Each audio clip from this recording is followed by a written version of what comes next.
State Champs Sports Network is presented by Lawrence Technological University.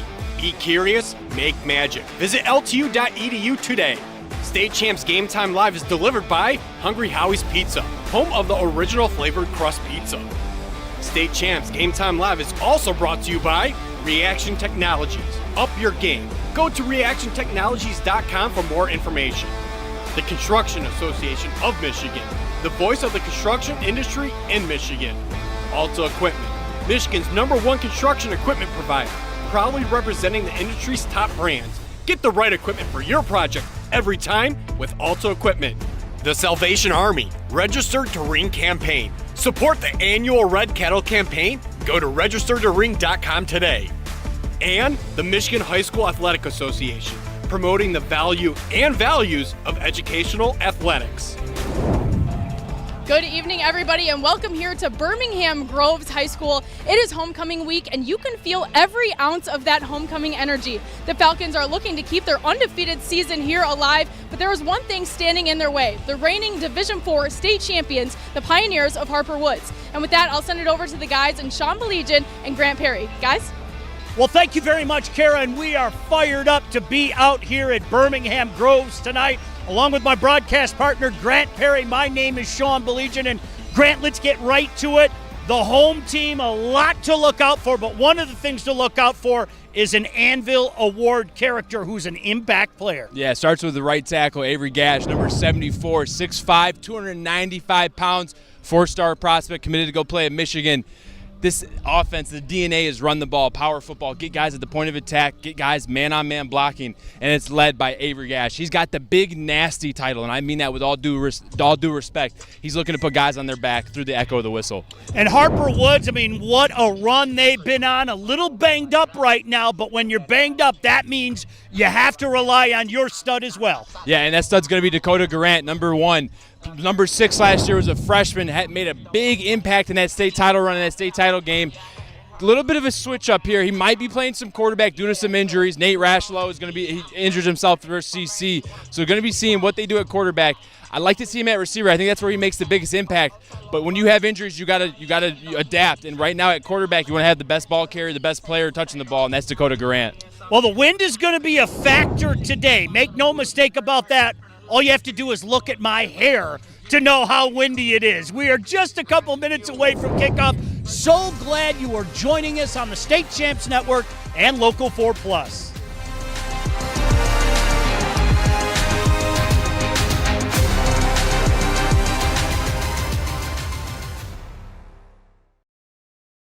It's missing a piece. Is that missing a piece? Someone eating this back there? You can make me another pizza? Why is there only 7 places?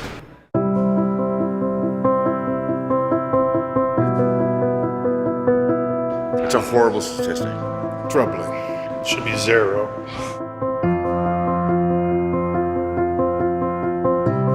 Hungry Howie's Pizza's making me cry. At Alta Equipment, we know when it comes to getting your job completed on budget and on schedule, uptime matters. Alta Equipment has partnered with the biggest names in construction, including Volvo, Leeboy, Sonnebogen, Avant, ASV, and more to provide the state of Michigan with industry-leading service and support. Alta Equipment services all makes and models, and their technicians are available 24 hours a day, 7 days a week. Do you have a big project? Alta Rents has you covered with the most diverse rental fleet in Michigan. Give them a call at 844-GO-TO-ALTA today. Looking for a score, a schedule, a story? MHSAA.com has you covered. Our newly redesigned website has everything you need to follow high school sports in Michigan. And it's optimized for mobile use. Fans can submit scores on a Friday night, check playoff pairings and game times, or read about the student athletes from your community.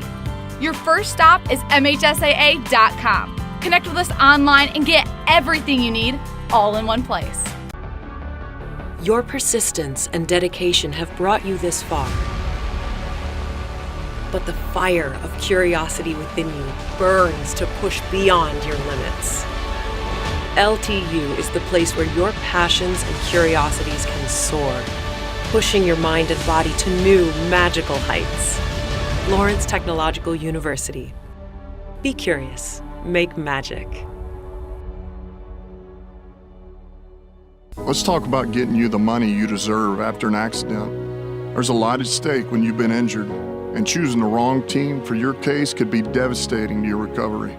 But you don't have to play this game alone. That's why you should call SAM. They've been fighting and winning for families like yours forever, and they've recovered billions of dollars for injured clients. When you're hurt, there's too much on the line. Get the Bernstein Advantage and get what you deserve. Call SAM. My name is Dan, and I have dealt with family heating and cooling for 20 years plus. As property manager, I use family heating and cooling because they're honest, they're on time, and fair priced. I would definitely recommend family heating and cooling for their services.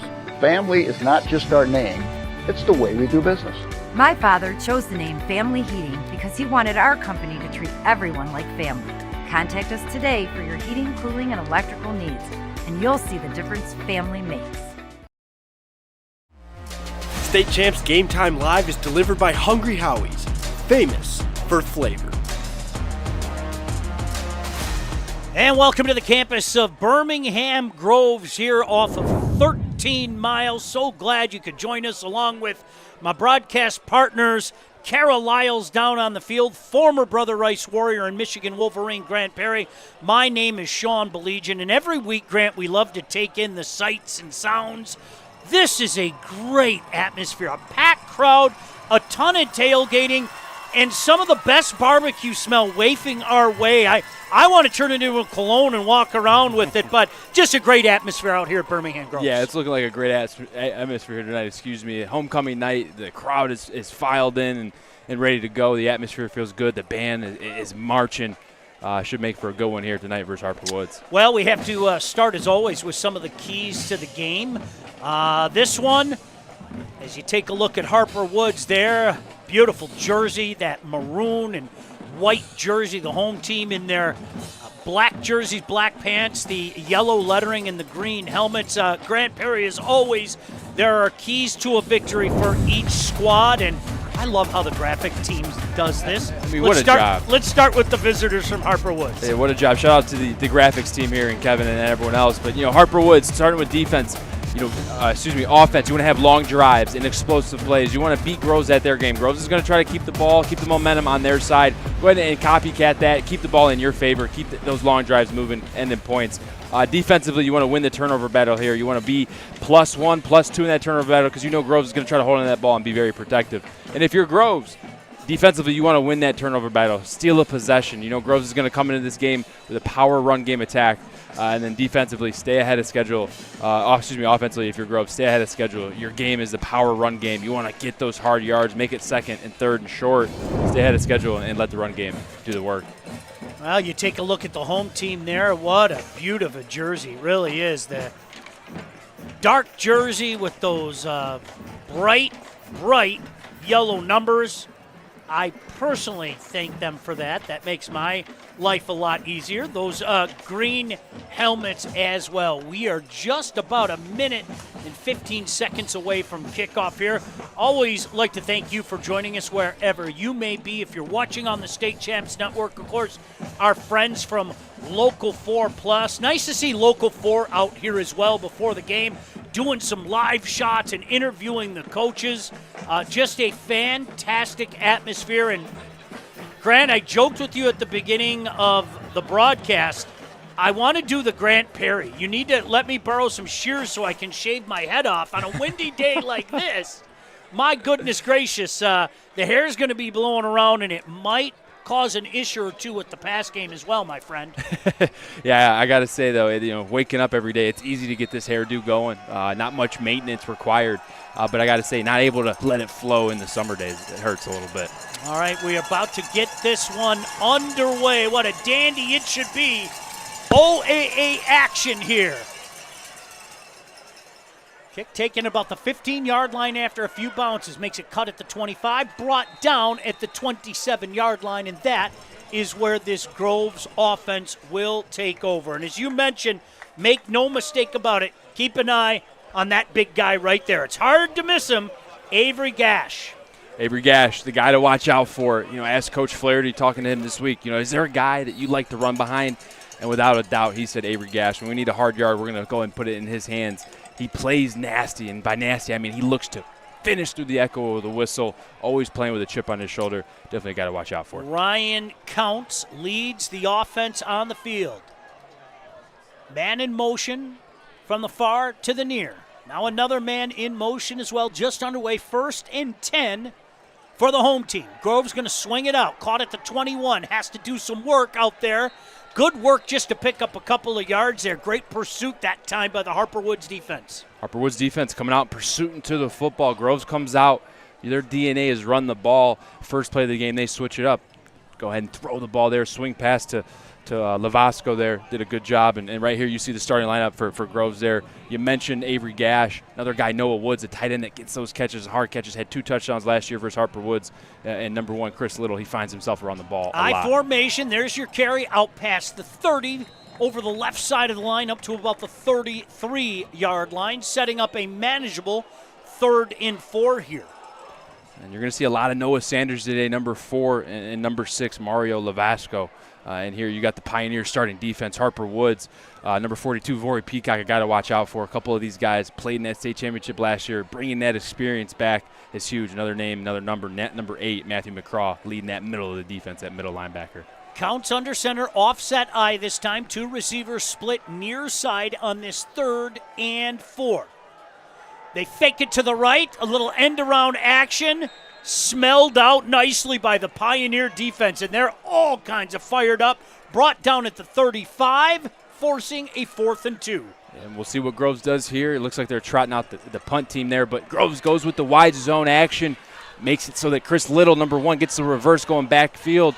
And as a defense, you got to stay home, got to respect the cutback. That time Harper Woods was there with a huge stop here to open up this game. Yeah, huge stop indeed. Only 1:45 into this one, so Pioneers looking to do a little something here in the return game as well. The wind is a factor, folks. Let's see if it is a factor on this punt. You get it too high, boy, good job picking that off the chirp. Not a bad punt, near side of the field, going to sail out of bounds. Let's see where they mark it. Now they're going to mark it back at the 29. So good job not getting it too high, Grant, because you can tell the tops of the trees on the other side, they're swaying pretty good, and there's a good look at the young man you talked about earlier, Dakota Garant. He is something. Yeah, he's special. And, talking with Coach Oden there this week, said that he's a positionless player. And, speaking of the positionless player, it's not a better time to be a positionless player because they're missing a quarterback. And right now it looks like he's going to be leading the helm at quarterback, but he's a receiver by trade, elite athlete, offers from Tennessee, Ohio State, Michigan, you name it. This kid's going to have the ability to go anywhere he wants. But keep in mind, he's only a sophomore. Yeah, we're going to see him, as Grant said, lining up in a myriad of places as well. Going to start as the quarterback in the shotgun, standing on his own 23-yard line. 2 receivers split far side, 1 near side. Running back on his right hip. Looking over the defense, now looking to the sideline. Some confusion. I think they're going to call a timeout here. Oh, delay a game. My goodness gracious. Maybe he made the signal after the clock ran out, but not the kind of way you want to start a road game going back -5, Grant. Nope, not the way you want to start at all, and that just goes to show the lack of having your starting quarterback in the position, right? Game management, clock management. Dakota, number 1, he's used to getting lined up, getting set, looking inside, seeing the ball. Now he's got to get used to getting everyone lined up, making sure everyone's set, and then getting that ball snapped on time. 1st and 15 now at their own 24-yard line. 2 receivers split near side, 1 far side. Shotgun formation. Grant claps his hands once. Now he steps up. And what do we got here? Another delay of game. Wow. Move them back another 5, turning a 1st and 15 now to a 1st and 20. And that doesn't help. Here you see the Pioneers starting offense led at quarterback by Dakota Garant. Another couple names, DeAndre Bidden, a receiver to watch out for, speedster on the edge. Low snap, Garant with the keeper. Look at him. Trying to get to the outside, breaks out of 1 tackle, breaks out of another tackle, out past the 25. How did he stay on his feet? His body was sideways, and he was able to punch it back up to about the 25-yard line. Yeah, short run, but look at the athletic ability here. Switches the ball, puts the ball in the right hand, breaks one tackle, gets a little boost help there from number 1, Chris Little, not wrapping up on the tackle. Picks up a few hard yards there, getting about 5 back from those 2 penalties. 2nd and 14 now. At the 25-yard line near hash mark. 2 receivers split far side, 1 near side. Grant looking over that defense. You can see he popped his head up to the game clock as well. Keeper again, he's going to try the middle of the line. This time, nothing doing. Great job grabbing a jersey and then waiting for some of the reserves to come and help and finish that play. That's a great job right there by number 29, Wyatt Shortridge, being that unblocked man, making that tackle. Number 29, Wyatt Shortridge, you see here on the Groves defense, made that tackle. Chris Little, number 1, all-state cornerback, coming back to this defense. And then obviously Avery Gash leading the way inside on that D-line, number 74. Shortridge on the inside linebacker, trying to look for a big play here. No gain. Stays 3rd and 14. Garant back to pass. Looking, firing, wants it up top, airs it out, nobody home. Overshot everybody, but good coverage downfield. You had 2 different Falcons on the intended receiver, and that is a big stop by this Groves defense to get their offense the ball back. And that's one thing that Groves does well is they play good complementary football. The defense reacts and picks up the offense. The offense does the same right there. Groves gets shut down on the 3 and out on their first offensive drive. Defense picks them up, helps get offense back on the field here for a 3 and out. Well, again, something to consider here is this wind. Flag on the play here. Let's see what this is all about. Another penalty against the Pioneers. Move them back a few feet. 8:27 to go here, first quarter. No score yet. Both teams with the possession. Both defenses doing their job so far, Grant. Yes, they are. Came to play. As you get deeper in this OA white season, you see the defenses start tightening up. More film on each team is out there. Both these teams want it badly tonight. You can see it here. Chris Little stands at his own 1. Boy, they went after that punt, didn't get it. Little going to let that bounce, and that's going to take a big Pioneer bounce inside the 45, inside the 40, and it's going to be downed all the way at the 37. Lucky he got that off. You could see the Falcons special teams brought that pressure trying to block that kick in deep, Grant, but we'll take another look at this offense momentarily. Hey, we want to thank our good friends at Hungry Howie's for all the work they've done fighting breast cancer through their Love, Hope, and Pizza campaign. All October long, every pizza sold, Hungry Howie's makes a contribution to the National Breast Cancer Foundation. It is such a fantastic thing that they're doing for many years now, and yet another reason to order yourself a Cajun crust pizza. 2 receivers split far side on this 1st and 10. Groves starting at their own 37-yard line. High snap, back to pass on first down. Throwing near side, caught by Little. Makes a man miss 40. 45, brought down from behind right at the first down marker, but that should be good enough for a Falcon first down. Boy, Little with a little juke, and you got a first down. Yeah, Little finding a way to get in space, get open. Really good job. And when you watch the film of Groves, you look at what passing game do they have, where do they try to attack. They take advantage of what the defense gives you. Right there, Harper Woods plays off coverage into the boundary. Ryan Counts takes 1 step back, drops, throws that ball to Chris Little. He catches it, turns inside, makes a guy miss, picks up a first down. Counts under center again. Little split far side, a receiver near side, offset eye, now switching. Shotgun formation for Counts with 2 receivers on the far side. 1st and 10 for the Falcons on their own 47. Inside handoff, space closed down quickly, maybe a yard up to the 48, setting up a 2nd and 9. And this defense for Harper Woods, you're going to have to play lights out. And when I mean Harper Woods, I mean that front 7. Those front 7, that D lineman and those linebackers are going to have to be sound in their gap fits. You know Groves is going to bring that run game, so you got to be able to fill the gaps. Count on your brother next to you to fill the gaps with you, but also you got to be able to tackle today. I mean, it's going to be a physical game. Right now, Harper Woods is doing a good job of scraping over top of the linebackers and replacing. But Groves, they're kind of like a boulder. Once they get going, it's hard to stop them. Counts under center, offset eye behind him with 2 receivers split to the near side. 2nd and 9 for the Falcons. Counts back to pass, feeling the pressure. He rolls near side. Now he's going to tuck it up and run, gets a little block, reaches for the first down. Now let's see where they mark him out. He's going to be awful close. Oh, they're going to move the sticks? No, they're going to say he's just short, but a great job of improvisation there, Grant. Yeah, really good job here by Ryan Counts. See him drop back, trying to find his target, gets pushed outside the pocket, points to the receiver, hey, pick up that block. I'm going to go try to get this first down. Really good job by Ryan Counts. You know, he's a program kid, does what they ask of him, but also has that athletic ability that when he gets outside the pocket, if you're not accounting for him in the run game, he can make you pay for it. So a 3rd down and 1 now at the Pioneer 44-yard line. Counts under center, offset eye behind him. Big 3rd and short. They got it and then some. Didn't need a lot, didn't get a lot. But what they did get is a first down to about the 42-yard line with a big line surge there, Grant.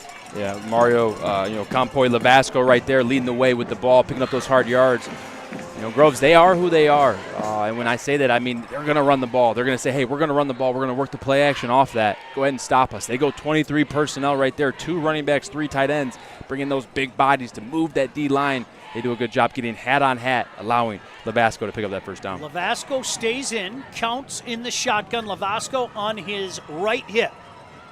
Counts looking over the defense. 1st and 10 for Groves at the Pioneer 42. Handoff to Lavasco, trying to get to the edge. Good pursuit there. Team defense just would not give him any space out there. He ran about 15 yards to pick up 1, setting up a 2nd and 9. And good pursuit by Vori Peacock there, the outside linebacker rush end, number 42 for Harper Woods. Does a good job of chasing that down. And that was the Wildcat package where you saw Norris Sanders, number 4, at quarterback. Had the option there to keep it. I think when they watch film this weekend or Monday, you're going to see that he had a lane with a lead blocker going up the hash right there. All right, Counts once again in the shotgun. Lavasco on his right hip. 2 receivers far side, 1 near side on this 2nd and 9. Swift moving first quarter, 5:10 to go. Counts barks out the signal. Fakes the handoff to Lavasco. Now he's flushed on the near side, throws on the near side, complete at the 26-yard line and pushed out of bounds at the 18-yard line. There's that athleticism from Counts again, keeping some plays alive. Yeah, he's got the ability to keep plays alive. You see here, they go motion out, tight end, trying to get the running back. An option here, drops back. It's a play-action pass. He gets 3 crossers coming across the formation, finds Noah Sanders, the versatile running back who they split out. Does a good job catching that ball, getting upfield. And one thing I like about this Groves offense is they shift, they motion, they make the confusing on the defense, find ways to get Noah Sanders in space. Sanders, the deep back, offset eye, the give is to Sanders. Makes a little juke move behind the line of scrimmage, picks up a little space out there, close to the 16-yard line. Give him 3, setting up a 2nd and 7. If that name sounds familiar, Sanders, it should. And we'll leave it at that. Down to the 16-yard line. 2nd, and we'll call it 7. Clock running, 4:25 to go here in this first quarter. No score on a beautiful night in Birmingham Groves. 2 receivers split far side. Counts in the shotgun. Lavasco checks back in. Lone setback. Counts. Going to hand it off to Lavasco. He's got some space up the middle. Boy, good juke move at the 10 and inside the 10, and good enough for a first down at the 8-yard line. Great vision by the back that time, Grant. Yeah, really good job, and that was opened up by number 66, Ray Gloria Joka right here. Watch him pull. He's going to get the first thing inside. If the replay goes there, you don't see it there, but number 66, that right guard, does a great job of getting inside, leading the way here. You can see 66 pull front side, get a block, and then Lavasco cuts off and picking up some good yards here in the red zone. Lavasco stays in. Nick Hardy checks in. He's the wide receiver near side of the field.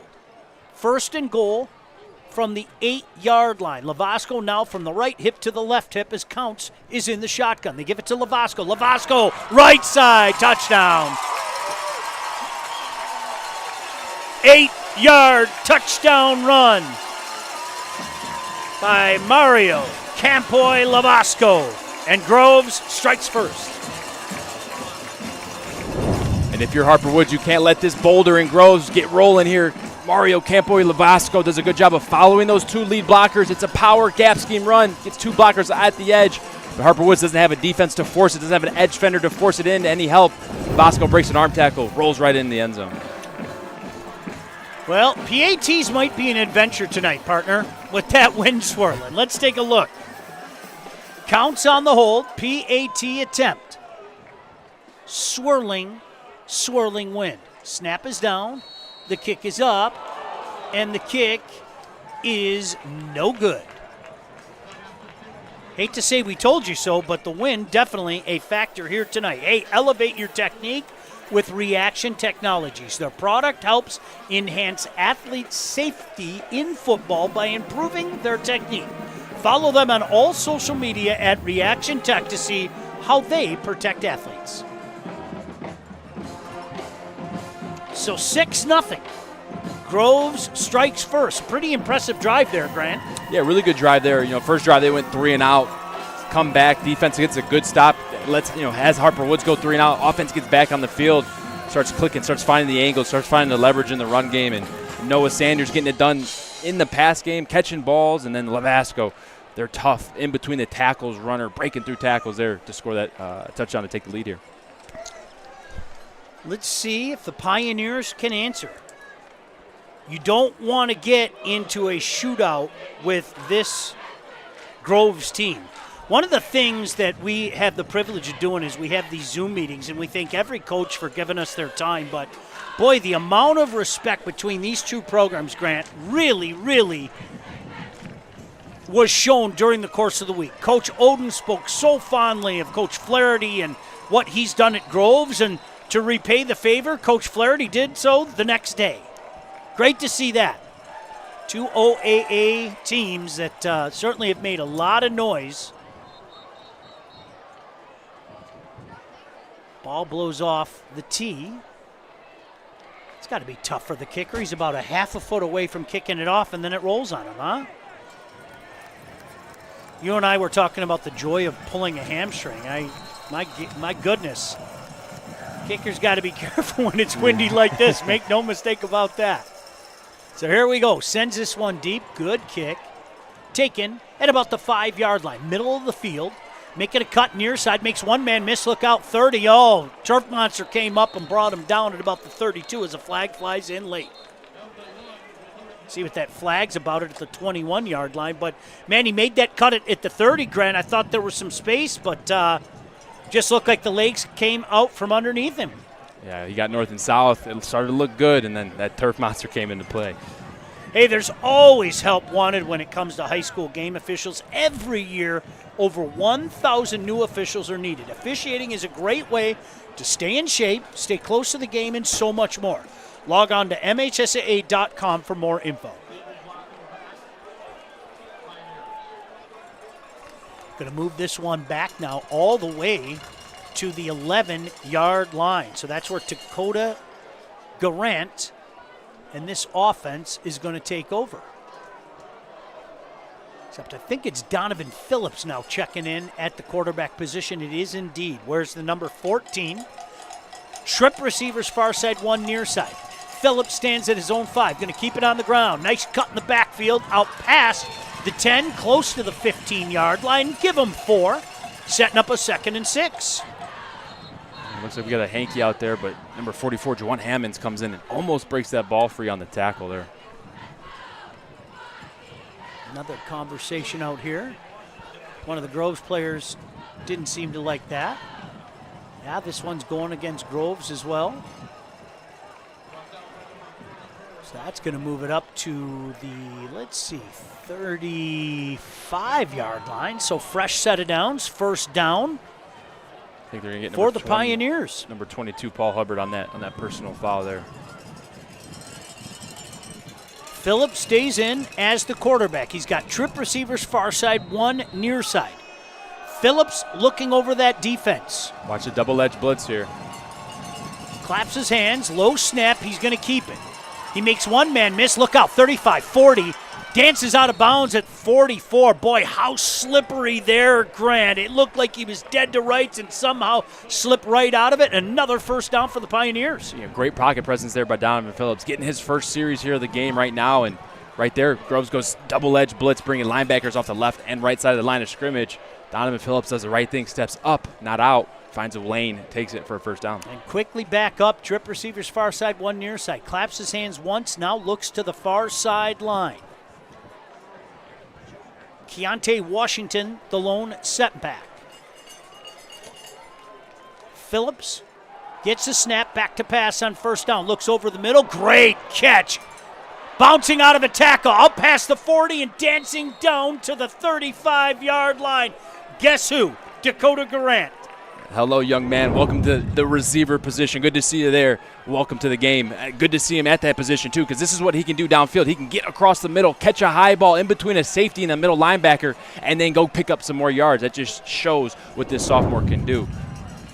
Well, they got a little something going on right now to these Pioneers. Going to stay in the same formation with the trip receivers far side, one on the near side. Shotgun formation for Donovan Phillips, 1st and 10. At the Groves 35. Keeper again. Tries the right side of the line. Some space out past the 30. Boy, worked his way all the way down to the 29-yard line. Good call there. Harper Woods goes quarterback counter, getting 2 pullers to the point of attack. Groves is in a 3-down front, so you don't have as many linemen you want protecting the run right there. They see Harper Woods sees the advantage. They take it, get pullers at the point of attack to the right side, allows Donovan Phillips there to roll off the edge for a couple yards. Good drive here by the Pioneers. Make no mistake about it. Trying to answer that touchdown drive by Groves. Now by his lonesome. Flags fly. I think we got encroachment. Let's wait for the official verdict. You can see the Groves front line pointing the other way, saying, We got drawn off. They're having quite the conversation out there. Donovan Phillips maybe doing a little politicking. Let's see. Did you ever politic, Grant? You know, where's the flag on some PI calls I thought I should have got, you know? That one's going against Groves, so that's going to be another first down for this Pioneer offense. Boy, it took an offensive series for both teams, but on Groves' second offensive series, they had a touchdown scoring drive, and now Pioneers putting together a really nice drive. It started deep in their own zone. Once again, Phillips in the shotgun. Oh, that's Dakota Garant, checking back in, and he's going to try the middle of the line. Grabbed from behind and thrown down, not before he picks up 3, setting up what should be a 2nd and 7 in the waning moments of this first quarter. 6-0 Groves on top, but certainly, Grant, the Pioneers threatening. Yeah, and coming into this game, I wanted to know how is Harper Woods going to find explosive plays on the perimeter. With Dakota Garant out on the perimeter, good things happen. Garant back under Donovan Phillips. Back in the shotgun. Garant lining up far side of the field in the trips. Inside. Keep an eye on number 1 to be sure. Donovan Phillips back to pass. Looks for number 1. Intercepted. Number 1 was quadruple covered there. Groves had a feeling that's where they were going, and that pass is picked off. A big turnover. Compliments of the Falcons defense. And you're going to see Donovan Phillips here just forcing the ball over the middle. Middle linebacker Wyatt Shortridge relates to the receiver there, Dakota Garant. Still throws it in there. Ball gets deflected over the middle, and that's an offense's worst nightmare. And who else besides Teddy Abbott to come through? The ball hawk last week versus Rochester had 3 straight interceptions on the first 3 drives of that game. This kid can find the ball. Teddy Abbott with a big smile on his face, as that's a huge turnover in this Groves offense. Takes over at their own 4. Hey, the Sam Bernstein Law Firm injured? Get the Bernstein advantage. Call 1-800-CALL-SAM. Boy, what a nice drive for Harper Woods there. But a turnover inside the 5. Groves going to try it on the ground. Not a lot of space out past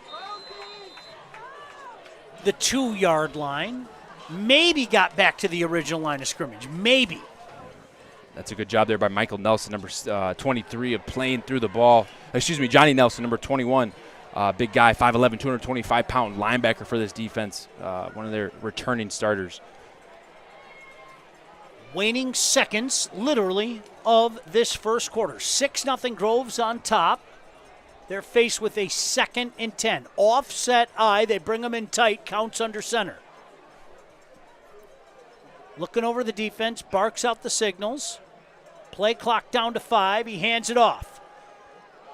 Little hold that time, out past the 5, close to the 10-yard line. Heck, I think they're going to mark him up around the 11-yard line, making it a far more manageable 3rd and 4 in what should be the last play of this first quarter. Indeed it is. Don't go anywhere. Second quarter action coming up next, along with Grant Perry, Kara Lyles, and the best crew in the business. My name is Sean Belegian. Thanks for joining us tonight on the State Champs Network and Local 4+. It's missing a piece. Is that missing a piece? Is someone eating that spectrum? You can make me another pizza? Why is there only 7 places?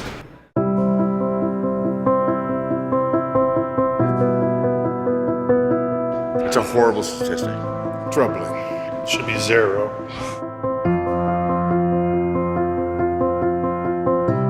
Hungry Howie's Pizza's making me cry. I know from experience, a football team is like a family. You trust each other, you support each other, you rely on each other. That's how it is in life, especially when you've been hurt in an accident. You don't call just anyone. You turn to family for help when you're injured. You turn to the Bernsteins. You can trust them like family, and they'll treat you like family. They're Michigan's first family of law for a reason. Get the Bernstein advantage. After all, we're all family around here. In football, safety is a priority at all levels. At Reaction Technologies, we prioritize heads-up training and proper technique to minimize head, neck, and spinal injuries. Our patented product, Heads Up Trainer, forces athletes to have their heads up at the point of contact while making a tackle. Designed for athletes at all levels, Heads Up Trainer integrates seamlessly with existing training tools. Reaction Technologies, coming soon. Welcome back here to Birmingham Groves High School as we begin the second quarter. Well, we want to touch on something that's happened at Birmingham Groves High School this past week. If you take a look at their helmets, they have a number 63 helmet on the back. Former player and football standout Romero Drake unfortunately passed away just last week. He graduated back in 2022 and then went on to play his college football at Olivet. While he was there, he had begun to experience some heart problems and some heart conditions, and then just last Friday he went in for a procedure that was unfortunately unsuccessful. And tonight this team ran out with a number 63 flag in his honor to pay him some respects. Just an awesome sight, and we're thinking of this Groves family and the Drake family as well tonight, guys. A classy story, no doubt about that. Kara, thanks for bringing it to us, and thoughts and prayers go out to the entire Groves family. Short gain there on 3rd down, and Groves going to be forced to punt deep in their own territory. Again, Grant, one of the things we talk about is the special teams play and the wind here tonight. You wonder, maybe the Pioneers go after that punt? Let's see. It wouldn't be a bad idea. Regardless, you get a block, you get a good kick here, you're probably going to end up with some good field position, and you got Dakota Garant back there returning. Good things ahead here, pending this punt. He is electric. Keep an eye on number 1 whenever he is out there on the field. Good snap. Great punt. Look at that punt. Taking Garant back all the way to his 41. Makes a cut, 50, 45, out past the 40, makes another cut, and finally brought down at the 37-yard line. How many times have we seen this guy get hit tonight as a flag comes out late? How many times have we seen this guy get hit? That was a towel that came out late. My apologies.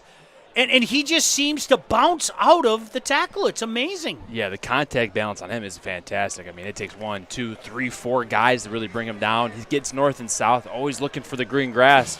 You can tell that this kid's going to have a bright future, again, only in his sophomore year.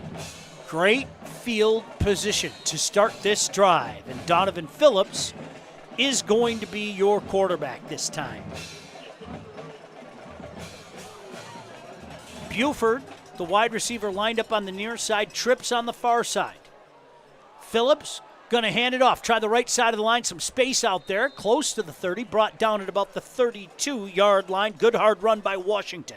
Yeah, I get to see Keontae Washington take a snap here. Talking with Coach this week, so that he's going to have to step up. Not sure what's up with Colby Bailey. He's their lead feature back, 1,000-yard rusher last year on that state championship team. So guys like Keontae Washington and Donald Adams and Darius Holly are going to have to step up today in that Harper Woods backfield. 2nd and 5. Phillips in at quarterback. Looks to the far sideline. Bunch formation, a trio receivers, far side, one on the near side. Phillips claps his hands, going to keep it on the ground. Trying the middle of the line, a little space out there, past the 30, down to about the 29-yard line, setting up what should be a 3rd and 2.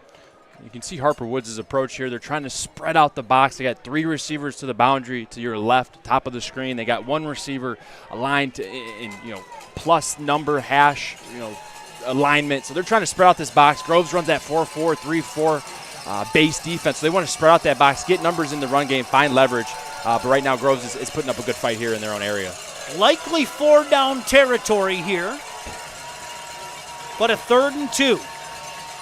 Nelson, the running back movement. 3rd and 2, I think, Grant, just became 3rd and 7. It did, and Groves is great at that. They shift the D-line, and when they do that, the O-lineman think, oh, well, he's coming, I'm jumping.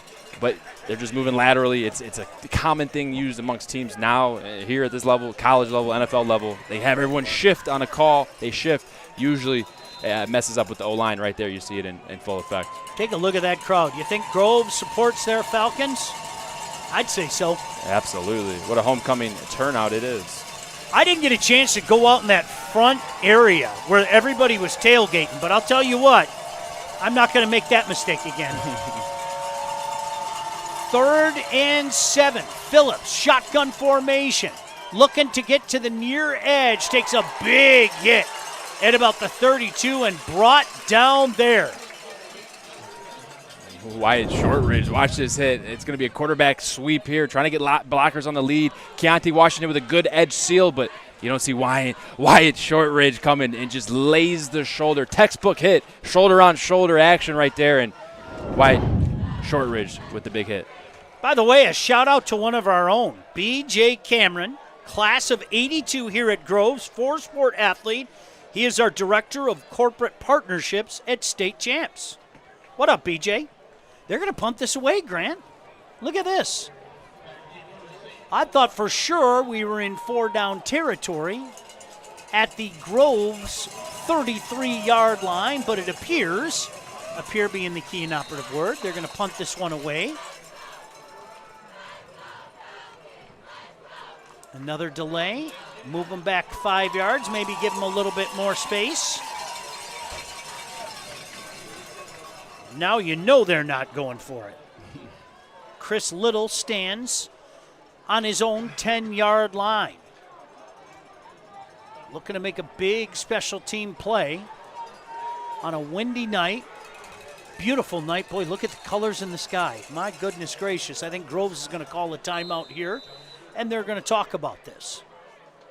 Try to set up exactly what they want with 8:25 to go here in this second quarter. OAA battle as Groves takes on Harper Woods. Boy, look at that sky. Isn't that beautiful? Beautiful. My goodness gracious. No place like Southeast Michigan. Am I biased? Yep. Would I argue it to my dying breath? I'd do that as well. Hey, State Champ Sports Network is giving you the power to showcase your passion. You can now submit your own videos and be a part of our coverage. We want to feature your perspective on our network. Learn more at statechampsnetwork.com/fanvision. 8:25 to go here in this second quarter. 6-0 Groves. John Kidd with a good look there at the dangerous Chris Little. He is going to be standing on his own 10-yard line, looking to maybe provide a spark for this Falcon offense. Up 6-0. It's never easy in the OAA, and I think both teams finding that out tonight. Good job going down and getting that snap. Or are they going to say the ball touched? Are they going to?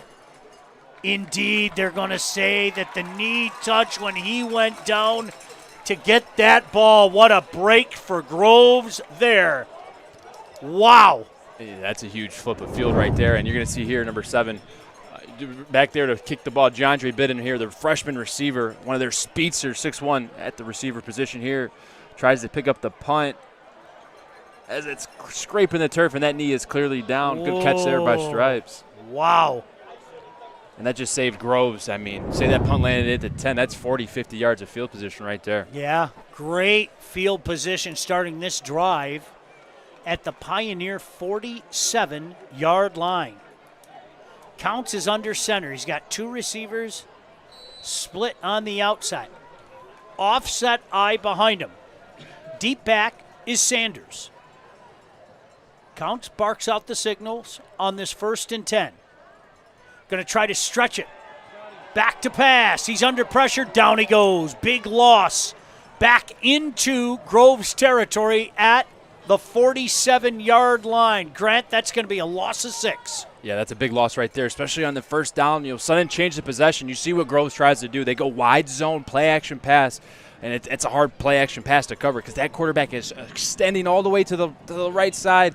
But then he was going to try to drop back, hit a post right over the middle to Nick Hardy. But that backside of the D-line there scraped through. Really good job of Vori Peacock getting through that line of scrimmage. Let's see what Coach Flaherty dials up here. Great guy. Appreciate him taking the time. Had the opportunity to talk to him many times. Just continues to produce high-caliber teams and athletes. High snap, throwing near side of the field. Little gets a block. He gets outside, a little stiff arm. Finally dances out of bounds about the 40-yard line, close to a first down. Let's see where they mark him out. Grant, he might have enough for a first down. Yeah, and great job here by Ryan Counts of controlling the snap, not letting the play get out of hand there, catching the ball, getting the ball out quick. Chris Little does a good job having patience, allowing those linemen to get out in front of him. Stems inside, sets up the defense, and then gets back outside, captures the corner, picks up a much-needed yards there, making this a 3rd down and short. Yeah. Boy, you take that any day. A 2nd and 16 is now a 3rd and about. We're going to call it 5 feet. Counts under center, bringing it in tight. 2 tight ends, offset eye. Power football here. First down, right side of the line. If all else fails, go over the right side of the line. There's a pretty good player wearing number 74 on that side of the line, Grant. Yeah, Avery Gash. You get him at the point of attack, front side, and then you get number 72, Mattia Andrino, pulling. He's 6'4", 280. You get those 2 guys at the front side of the run, you're in for good shape there.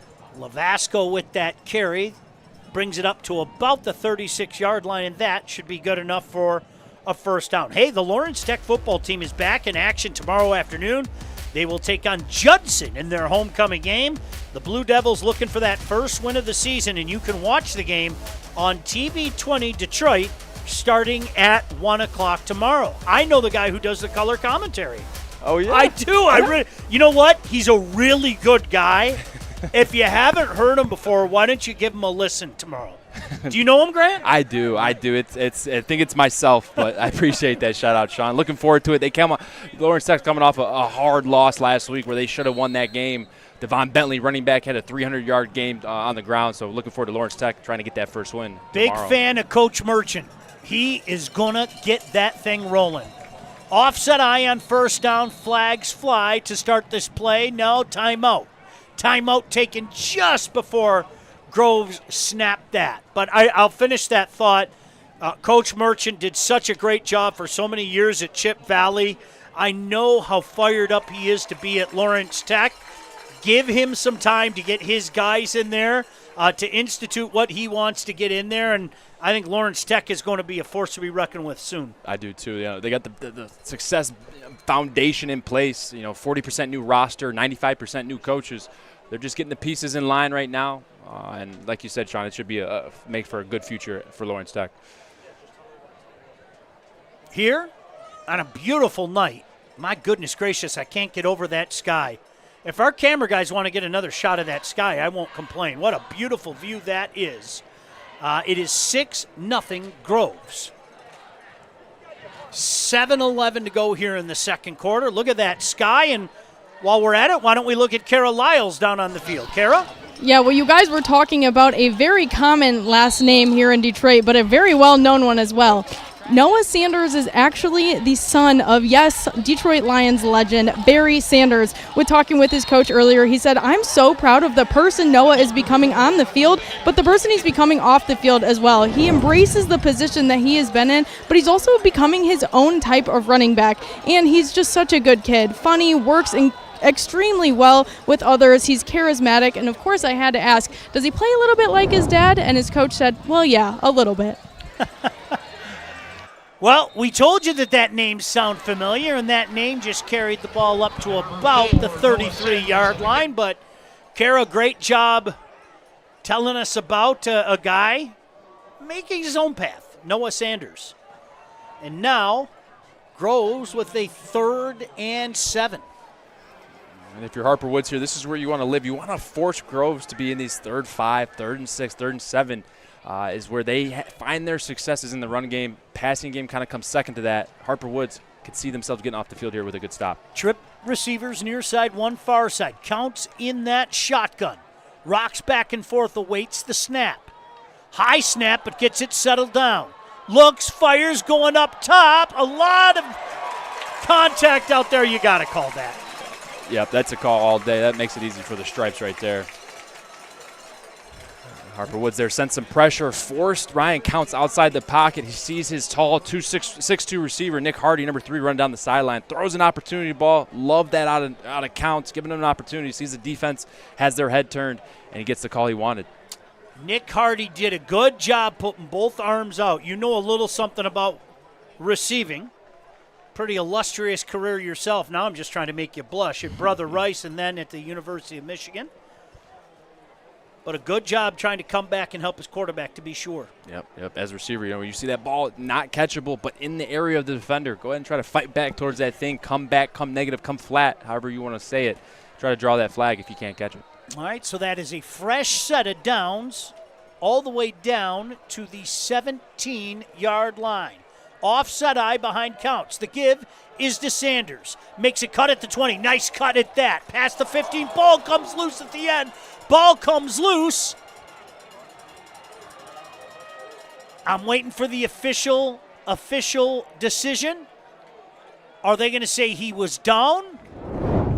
Check it out here. Let's see. They get wide zone here. They're going to try to stretch the defense horizontally, and Noah Sanders has the ability to cut back, in which he does. Sees the outside's not there, cuts back off his blocker. And let's see here who gets in on that tackle. Looks like Johnny Nelson, number 21, with the fumble. Tough angle to see if the knee or forearm was down. Yeah, they made their decision. They're going to call it second down. They're Yep. going to call it second down. So a gain of 3 down to the 14-yard line. Lavasco checks back in. He is the deep back in the offset eye. The give is to Lavasco. Hit at the line of scrimmage and drop there. Boy, big tackle out there that time, Grant, with authority. My goodness gracious. That's Jawan Jones. Just said, no, you need to sit down right here. And sat him down right there. Jawan Jones, the cornerback, right there. That's a textbook tackle. You bring his legs up, you drive him on his back. The 6', 195-pound corner uses his physicality there. He holds a couple offers from the MAC, Eastern, Central. Only a junior. You can see why.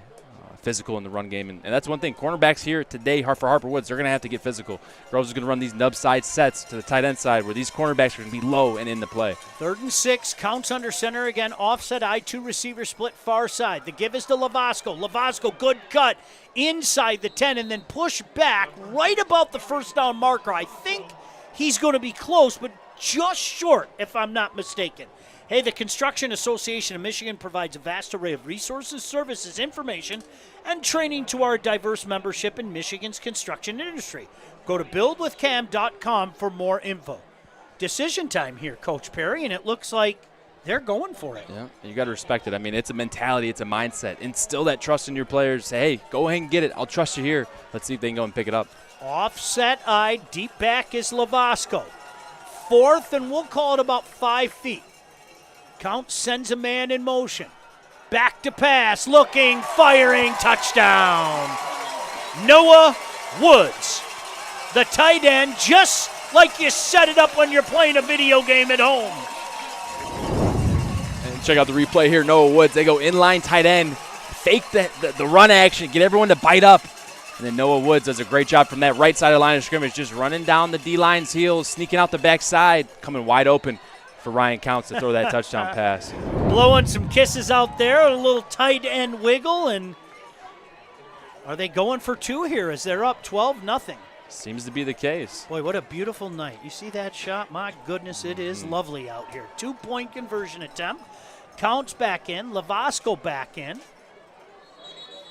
And I think we're going to get a timeout on the field. Yes, we are. Groves is going to talk about this with 3:26 to go. Hey, talk to me about your recruiting process. You were a guy, again, I'm not trying to make you blush. You obviously had a pretty darn good career at Brother Rice. What was that recruiting process like for you? Did you know fairly early on, hey, I want to head to Ann Arbor? Tell me a little bit about it. Yeah, so I mean, started off, my first offer was Central Michigan. I believe I got that going in the summer of my junior season, going into that junior season. And then it was just kind of going to camps, building a relationship with coaches, and obviously had my mindset on going to Ann Arbor. Just had to work, put the tape on film, and eventually the call came around. Was actually committed to Northwestern, decommitted to Coach Fitzgerald, and when Harbaugh called and said, hey, we got a spot, it was like, it's a no-brainer. So I actually committed and got that call on Super Bowl Sunday. No kidding, so, yeah? Yep, day I won't forget. Boy, Northwestern really had it going on for a little while, and one of the most beautiful campuses as well, I might add. Just lovely out there in Evanston on the shores of Lake Michigan. And Grant, a lot of kids right now going through what you went through, and coaches showing up to games on Friday nights, and it's a lot of fun. The secret is out, a heck of a lot of talent here in the great state of Michigan. 2-point conversion now, Counts under center. Lavasco, the lone setback. Fake the handoff, rolling, firing, completing. Another big conversion as Grant, once they get that quarterback rolling, that opens things up. And that extends Groves' lead to 14-0. Yeah, playing right into Groves' hands. They want to run the ball, establish the run, and that opens up the pass. Coming in this game, I said that the front seven for this Harper Woods defense is going to have to be really disciplined. Along with that secondary, you get run. You got to fill the run gap assignment, but then you can't fall asleep on the pass. Really good job by Groves incorporating that play action pass. The Salvation Army has teamed up with the State Champs Sports Network. Help support the Salvation Army by volunteering for the annual Red Kettle campaign. Go to registertoring.com to sign up as an individual or a group. 14-0 here as you see the students having a blast on a Friday night. Isn't that what it's all about? Going to your school's game on a Friday night. Boy, so many great memories. Mm-hmm. Yep. My sister Morgan's down there in the crowd somewhere. So, oh, isn't that cool? Yeah, pretty cool. She's a student here, senior at Groves. So she gets drives to games. I had to kind of hook up the old horse and buggy back in the day when I was in high school. Times have changed, haven't they? They sure have. There was no such thing as lights. You had guys standing around with torches so you could finish the games. Electricity hadn't been invented yet. But all jokes aside, a lot of great memories on Friday nights, and it just keeps getting bigger and better every year. And that's why we at State Champs, along with our friends from Local 4 Plus, have the honor, and I do mean that, of bringing these games to you. Little squib kick, always a smart play, just fall on it right at the 35-yard line. I'm not doing anything dumb. I'm just going to take a knee and let my offense do what they do. Yeah, that's number 8 there, Matthew McCraw there, the senior linebacker, one of these captains for Harper Woods. Understanding his assignment as an up back, hey, secure that football, and if you don't got any running room or you don't feel comfortable, just go down. You got good field position already. Let the offense come out and do the rest of the work. All right, so now with 3:25 to go here in this second quarter, Pioneers find themselves down by 2 scores. They want to get something going. They had one good drive, their second drive of the game, that ended in an interception. Let's see what Phillips can do here. Keeper Boy, he's got a hole. That juke move out past the 40, up to about the 43-yard line. Didn't look like it was going anywhere, Grant, but again, when you got an athlete out there, they can make things happen. Yeah, Donovan Phillips does a great job there, just finding the angle, finding the hole there. It looks like the run was supposed to go front side to the right. Gets clogged up. Groves sends a blitz. He goes ahead and bounces it up the middle. Picks up a good first down run there. Phillips takes a snap again, direct snap. Keeper makes a cut at the 45, first down and more into Groves territory before he's pushed backwards. I think they're going to mark forward progress down right on the 50, but good enough for a Pioneer first down. Yeah, really good job there. Getting to the edge, counter run. They're bringing two pullers to the play side. Number 60, Jermonte Meredith with a great log block, sealing that defensive end, allowing Donovan Phillips to pick up that first down. Why don't we throw it down to Kara Lyles on the field, who has done a great job of keeping every hair in place. Kara? You guys, it is not easy, but I will tell you one thing. We have so much coming up at halftime. Updates on our Mr. Football Award, our Anvil Award list, as well as our Volleyball Player of the Year, and so much more. You guys will not want to miss this, so stick around after halftime, guys. Trying it outside to Garant. Not a lot of space out there that time. 3, 4 Grove players all over him as Phillips tried to get it to the weapon's hands on the far side. It's going to be a loss of 2, but also a hanky on the field, Grant. We'll find out together what the call is. Personal foul, face mask. Against the offense. Kara's absolutely right. A lot of stuff coming up at the halftime, and Kara doing a great job down there. It is windy, and when the sun drops, it gets cold. Make no mistake about that. So we appreciate all the efforts that Kara puts in down on the field. It's a big penalty, Grant, all the way back to the 35-yard line, and that is going to set up a 1st and 25 for this Pioneer offense. Trip receivers near side, one on the far side. Back to pass. Looking deep, though, is Phillips. Nearly intercepted. Great coverage again. Boy, that's one thing you have to give this Falcons defense credit for. The long shots have been taken, and they've been great coverage. Yeah, and you got to compliment the ability to cover. They go 4 wide receivers there. Grove stays in base personnel, meaning they only have 3 true cornerback, safety-type players on the field, and actually 4 there. But really good job there by Jalen Brooks, number 9. Right here you see Donovan Phillips. Just give his guy a one-on-one opportunity, throwing that to DeAndre Bidden, a freshman, a guy that has multiple offers, power 4 offers, going to go play somewhere eventually. But Jalen Brooks, a cornerback, 5'10", 170-pound senior with the pass breakup. Empty backfield. Donovan Phillips stays in that shotgun. Back to pass. Rolling near side. Garant throwing near side. Check that. Incomplete. Just missed his man. I have to wait for these guys to turn sideways. I can see the 1, but I have to wait for the 4. That was definitely Garant, and just missing the intended receiver. Yeah, right there. They had the perfect play call on. 3-by-1 formation. Number 1 receiver runs a post route. That's who you saw James Jefferson get open right there. But Teddy Abbott and Chris Little, they were supposed to switch responsibilities. Chris drove the corner route. He's supposed to pass off that responsibility to Teddy. Teddy then drives the corner, leaving the post wide open. James Jefferson split the middle. Donovan Phillips there just couldn't find him in stride. That's a big miss if you're Harper Woods. 3rd and 25 now. 1 receiver far side. Trips near side. Let's see if they go up top again. Garant under pressure. Down he goes. All the way back at the 20-yard line, and a flag comes in late. Yeah, they're going to get Groves on this one for pushing up to get off the pile on a player. That's the last thing you want after making a big defensive play, is to give the opposition a free first down. And I think that's what they did there, Grant. Let's see. Oh.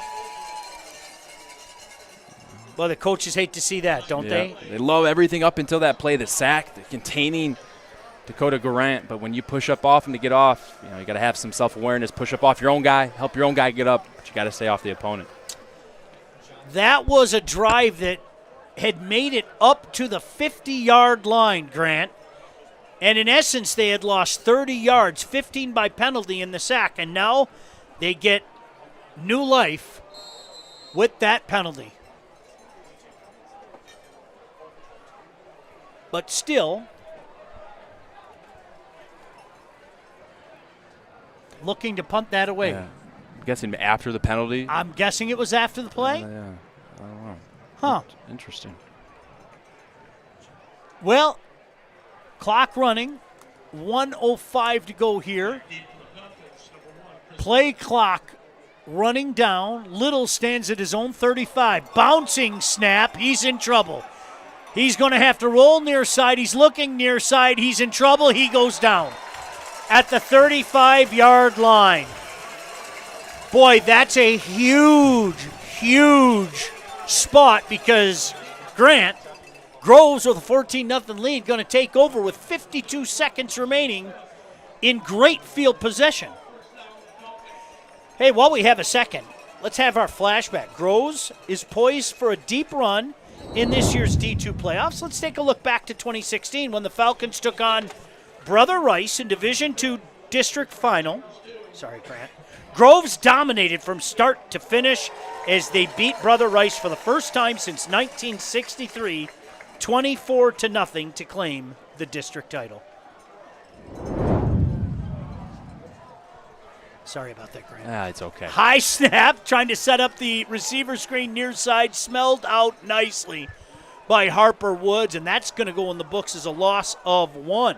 Juwan Jones, 5 right there on the tackle. Good job. Nick Hardy, number 3, got to sell that, go a little bit more, then come back for the screen. Clock running, 35 seconds to go. Once again, counts in the shotgun. He's going to roll far side, look far side, goes up top just out of the reach of the intended receiver, Chris Little, who had his step on his man. The pass would have had to have been perfect, but it falls incomplete. Boy, this could be a dodged bullet here for Harper Woods. 3rd down from the 35-yard line now, Grant, with 25 seconds remaining in this first half. If you're Harper Woods, you got to know where number 3's at. Nick Hardy, 6'2 receiver. You got to know where number 7 is at. Noah Woods already has a touchdown reception. And then obviously you got to know where Noah Sanders and Chris Little are at. So pay attention to these receivers. Don't let them make a play. Trip receivers far side, 1 near side. Shotgun formation for Counts. Harper Woods shows blitz. They bring it from the outside. Count steps up, fires incomplete. Great coverage near side of the field. Once again, Jones, the man in coverage. Yeah, Juwan Jones, the junior cornerback, 6'195", 195, got some MAC offers. Good size out there, playing physical ball, doing a good job right now, lined up against Nick Hardy. And if you're Ryan Counts, it comes with progression, it comes with learning, it comes with seeing the film. But right there, you go front side. I know you like the short side throw. You get a one-on-one matchup, but you go front side there. You had Noah Woods, they're wheeling up the sideline with that slot defender trailing him. Had an opportunity for a catch there. Now, Chuck and some of the crew told me their kicker was hitting 52-yard field goals before the game. This would be a 53-yard attempt. Instead, Groves is going for it now on 4th and long, 4th and 11 from the 36-yard line. Counts, under pressure, rolls far side, throws far side, complete to Sanders, but he's going to be stopped well short of the first down at about the 33-yard line. So with 13 seconds remaining in this first half, Harper Woods defense does its job, gets the ball back into their offense's hand. Let's see if they take a shot up top here, Grant. Very well could. You got athletes and at receiver, Dakota Garant, obviously we talked about him. And then don't forget about DeAndre Bidden. He hasn't really made a play here on offense yet. He's been the punter, kind of having troubles with these snaps. Number 7, 6'1 guy, 175 pounds. Got offers from Bama, Auburn, Michigan. Just got to give him an opportunity in space to make a play. And Garant lined up near side in the trips formation. Stepping up, look at this speed. Garant now up over the 35, past the 50-yard line into Groves territory. There's that heat again. Boy, that kid can move, and I believe that's going to be the last play of, nope. They're going to use a timeout. Here are the Pioneers. Into Groves territory at the 48-yard line, maybe, just maybe. One shot towards the end zone?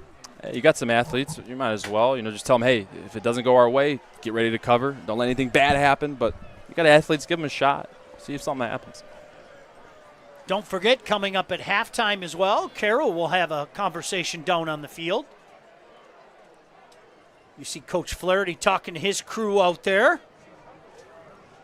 I'm sure some facsimile of "don't let them get behind you" is being uttered in that huddle right there, Grant. Absolutely. Even if it looks shiny and it looks cool, don't approach it. Let it land in front of you.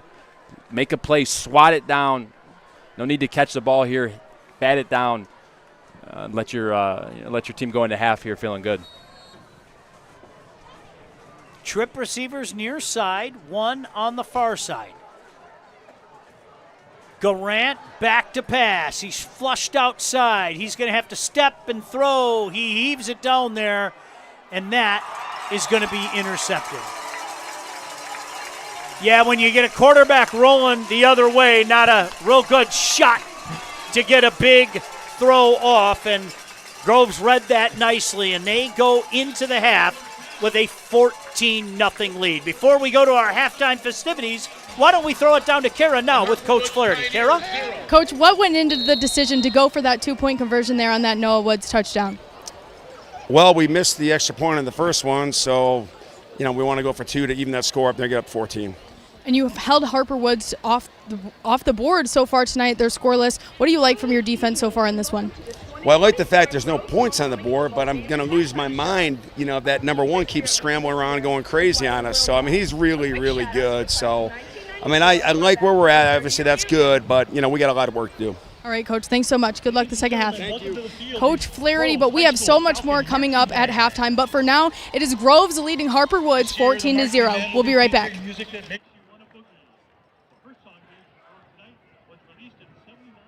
Let's talk about getting you the money you deserve after an accident. There's a lot at stake when you've been injured, and choosing the wrong team for your case could be devastating to your recovery. But you don't have to play this game alone. That's why you should call SAM. They've been fighting and winning for families like yours forever, and they've recovered billions of dollars for injured clients. When you're hurt, there's too much on the line. Get the Bernstein advantage and get what you deserve. Call SAM.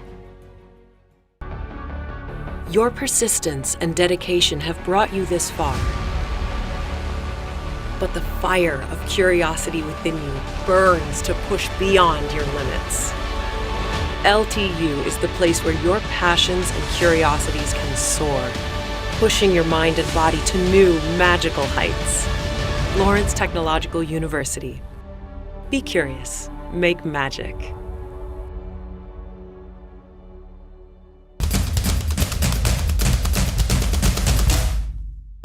As the voice of Michigan student athletes, the Student Advisory Council's role is to convey the message of how high school sports are supposed to be played.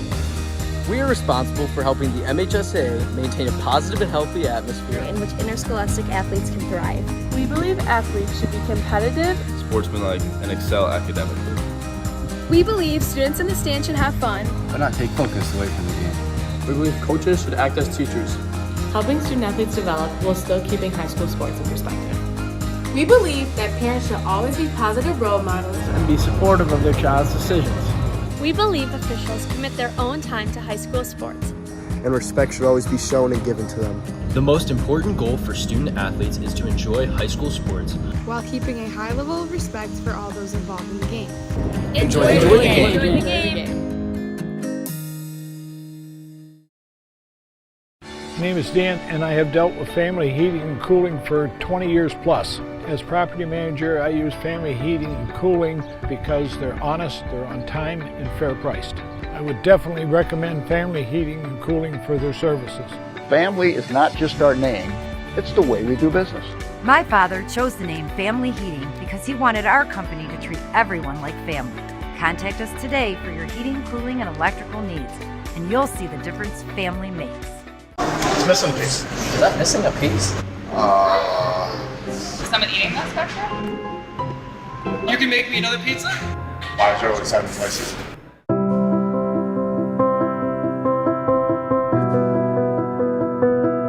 It's a horrible statistic. Troubling. Should be 0.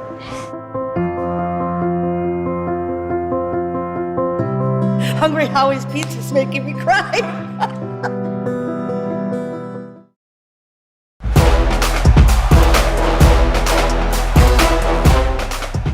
What's up, Michigan, and welcome back to another update in the state champs Mr. Football race presented by Hungry Howie's. My name is Lauren Plant. This is Sean Belizean. Okay, we're making another change in the competition. Another Lansing area guy going into the top 10. Now, Corey Sadler's going to come off the list for now. We know his skill level. We know his big playability. We know that Cass Tech is going to get there at some point. So we'll probably see him get his way back into the top 10. Remember, he's only a junior, but we've got to make this change. So here's what's happening. If you guys are paying attention, you know, the rules have relaxed in the MHSAA. So for the first time, a team from West Virginia came up to play DeWitt. Huracan, I think is how you pronounce the school. What a game, 70-63, and this is just, and it was in favor of the Panthers of DeWitt. They just got a redesigned locker room that they found out before the game, which is unbelievable. So much support there for this program. The Ty Holtz era proved that quarterbacks can succeed there, and we've got another one there now who is blowing up. They are doing something right in DeWitt. You better open your eyes because it's happening right in front of you. How about this? They're 4-0. Okay, that's great. They're averaging 64 points a game.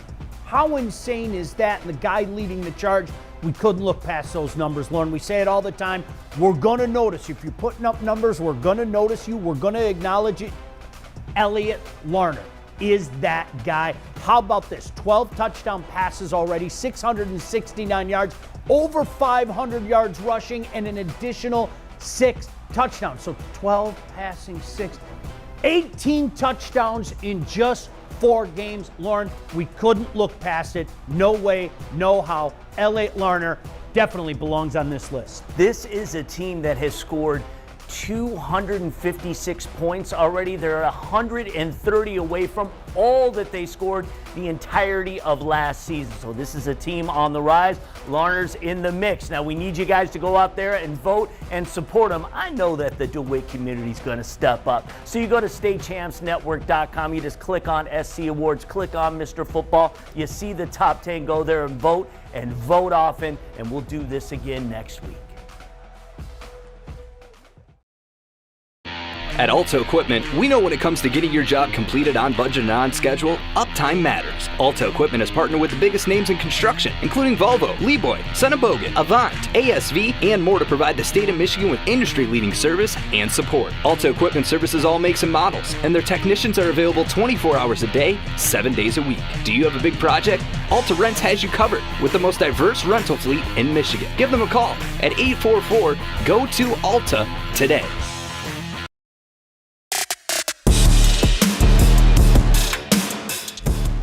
Hey, what's up, Michigan? Welcome back inside the State Champs Sports Network studio for another update in our State Champs rankings. Lauren Plant, Scott Bernstein here. He is the master behind our state's top 25 each and every week. What we want to talk about today is really a great story, and we're talking about Hudsonville. They have rocketed into our rankings, into the top 15 for a reason. So let me just set this up quickly. So Rockford was a team that had not lost a regular season game for 35 games, dated back to 2019. Hudsonville hadn't beaten Rockford since 2016. But you know what? The coach said, our freshman and JV team have beaten them twice for 2 years in a row. So they know nothing but beating Rockford. That mindset, a stunning victory. Huge win, some Coach Sandy sensationalism. You know, when you talk about Hudsonville around the state, maybe even around the country, you think ice cream. Well, this Hudsonville team has 31 flavors of finesse, fundamentals, and fantastic playmaking. It starts at the quarterback. Griffin Baker is a junior, more of a basketball player, but has stepped in at the quarterback position and looks good. This is a senior-laden team, though. A lot of vets. So this is just a really talented group, very cohesive, hitting on all cylinders. Howell also came into the rankings this week. They're at 16. Hudsonville's at 11. Now, Howell beat Hudsonville in week 1, but that was 3 weeks ago, and this is no disrespect to Howell, but that win last week was so kind of earth-shaking, I had to push him into the top 12. So I got a lot of faith in Hudsonville this season after seeing what's happened these last 3 weeks.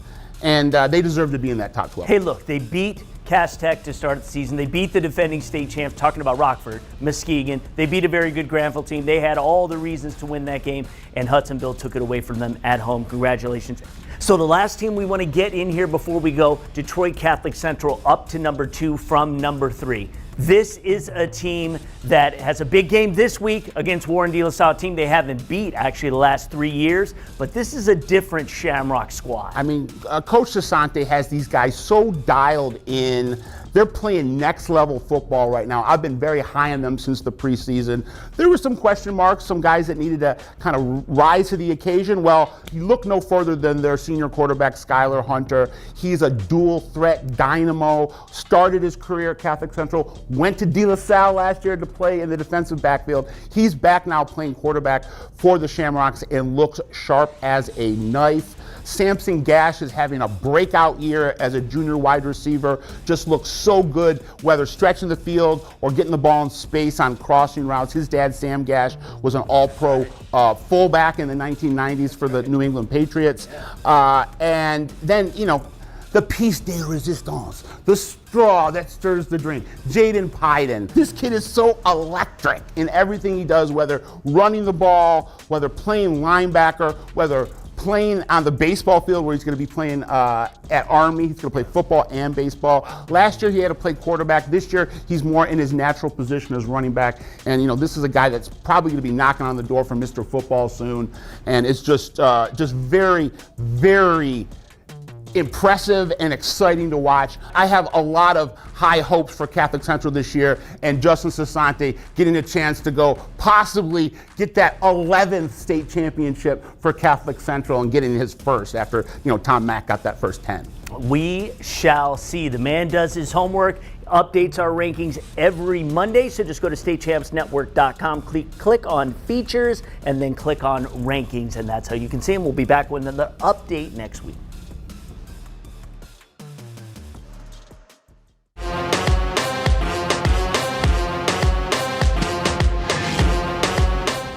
Hey everybody, Kara Lyles here inside the State Champ studio, as always, alongside Michigan Elite Volleyball, Ren McCulley. We have some great volleyball players here in the state of Michigan, but one we want to highlight this week on our Player of the Year list is Victoria Gray from Temperance Bedford. What is it about her that makes her so special? Well, first of all, she's a multi-sport athlete, and she only came into volleyball almost 2 years ago, and she's probably one of the best middles in the state as of right now. And one of the things that make her such a impact player is that she can get a ball from any setter and has such a big hitting window and can get a kill from any part of the court. And I feel like that's so special, right? Because sometimes you get comfortable with the setter as a middle hitter. You guys are working so close together, but to be able to kind of just roll with the punches and kind of take it where it goes, just how special does that make her, you know, being able to do that kind of on the fly? Yeah, being a middle, it's really hard to be able to do that. And with her athleticism, it's really helped her, and that's why she's going to such a great school. Also, real quick, to be a dual sport athlete and have so much success in both sports, I mean, that's incredible, right? Yes. Yeah, and let alone one sport, but two big sports, and then be so amazing at both of them.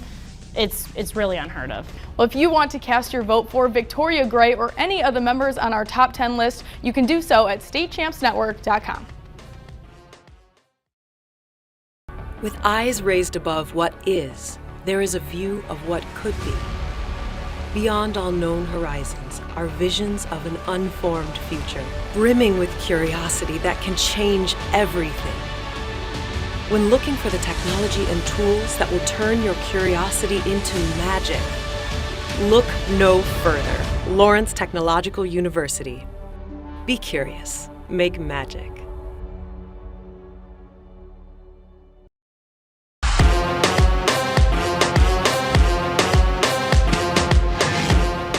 Welcome inside the State Champ studio, as always, alongside Ren McCulley. My name is Kara Lyles. Well, we have some changes in this week's Power 10 rankings powered by Lawrence Technological University. We have 3 teams from the west side of the state joining this list, and this week we're going to talk about Jenison, who last week unranked, but this week moves up to number 3. What is it about Jenison that gave them such that big jump? Yeah, they've been playing against some of the big teams on the east side and winning, honestly, and also competing against some of them, even if they lose. A big reason they have been winning so much is Karish Chatfield. She's been leading their team in almost every single stat for volleyball this year. And she's an outside hitter, right? So just what is it about her that makes her, I guess, so dynamic to be able to have so much success all around the court, right? Yeah, it's unheard of for a hitter to be leading in digs, hits, aces, just about everything else. So it's really, really exciting to see what she's doing for this program. And then number 2, Northville, having a huge week this week, beat Brighton on Tuesday. Just how big of a game was that for them to be able to win? Yeah, it was huge. It's a big rivalry match, and led by our Player of the Year candidate, Ella Craigs, and the Rec twins, Mallory and Molly. Well, we'll see if Northville can keep this momentum going. But as always, you can view our whole Power 10 list at statechampsnetwork.com. It's missing a piece. Is that missing a piece? Is someone eating this back there? You can make me another pizza? Why is there always 7 slices?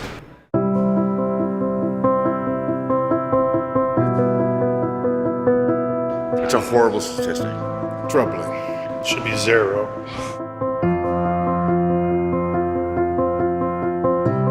Hungry Howie's Pizza's making me cry.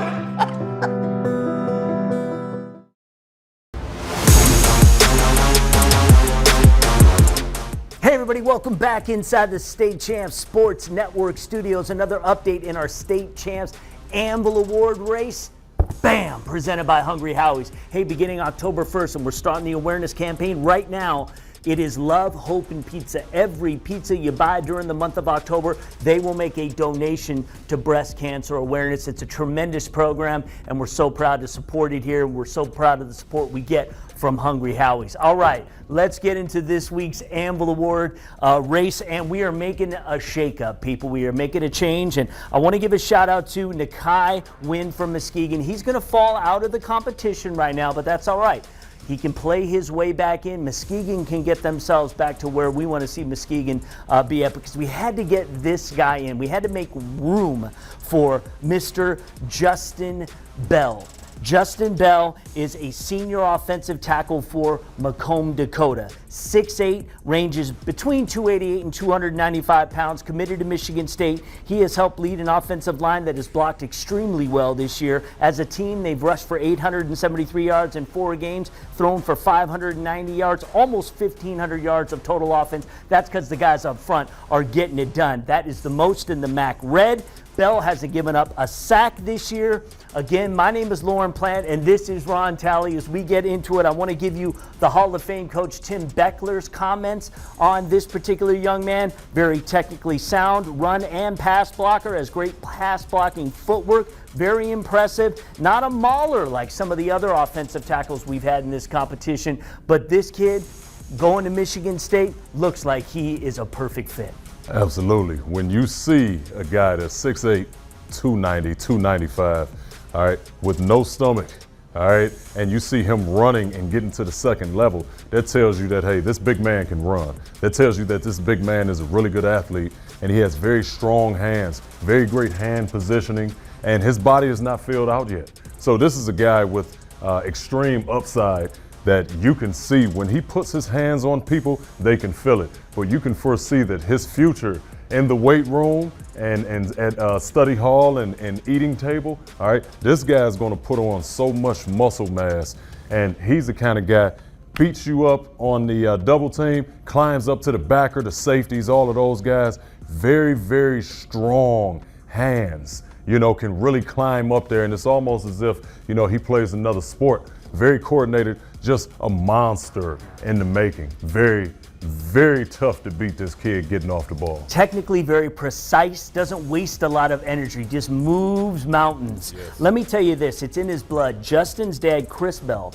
was also an offensive tackle, played college football at Cincinnati, had a stint in the NFL with the Green Bay Packers. He also spent several years in the Arena Football League. So when your father plays the position at the highest level, how much of an advantage do you have as you take your game to the next level? You can see it in his play.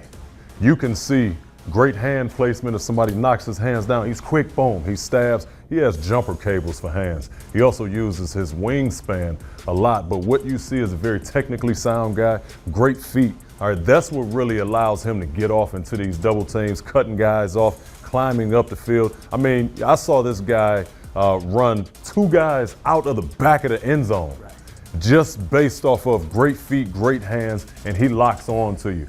He looks like an athlete that can wiggle horizontally, and he has a great kickback, so he's already putting his body in position. So it sounds like his dad is giving him a lot of tips and tricks of the trade because it translates very well. Look out, the Cougars are formidable. Macomb, Dakota having a great season led by this man, Justin Bell. Welcome to the Anvil race. Let me just say one other thing. Shout out to Liam Vaughn of Walled Lake Western, all his supporters. We record these segments on Tuesdays. Over 8,000 votes for that young man.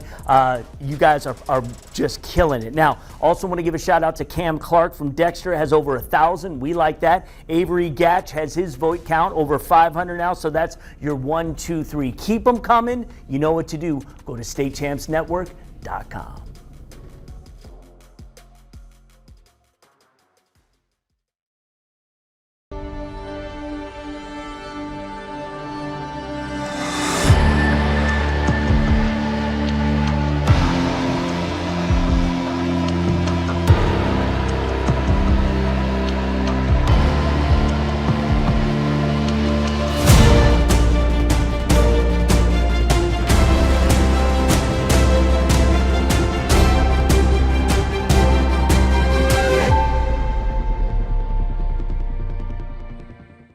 My name is Dan, and I have dealt with family heating and cooling for 20 years plus. As property manager, I use family heating and cooling because they're honest, they're on time, and fair priced. I would definitely recommend family heating and cooling for their services. Family is not just our name, it's the way we do business. My father chose the name Family Heating because he wanted our company to treat everyone like family. Contact us today for your heating, cooling, and electrical needs, and you'll see the difference family makes. With eyes raised above what is, there is a view of what could be. Beyond all known horizons are visions of an unformed future, brimming with curiosity that can change everything. When looking for the technology and tools that will turn your curiosity into magic, look no further. Lawrence Technological University. Be curious. Make magic.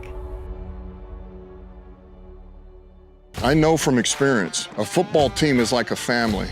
You trust each other, you support each other, you rely on each other. That's how it is in life, especially when you've been hurt in an accident. You don't call just anyone. You turn to family for help when you're injured. You turn to the Bernsteins. You can trust them like family, and they'll treat you like family. They're Michigan's first family of law for a reason. Get the Bernstein advantage. After all, we're all family around here.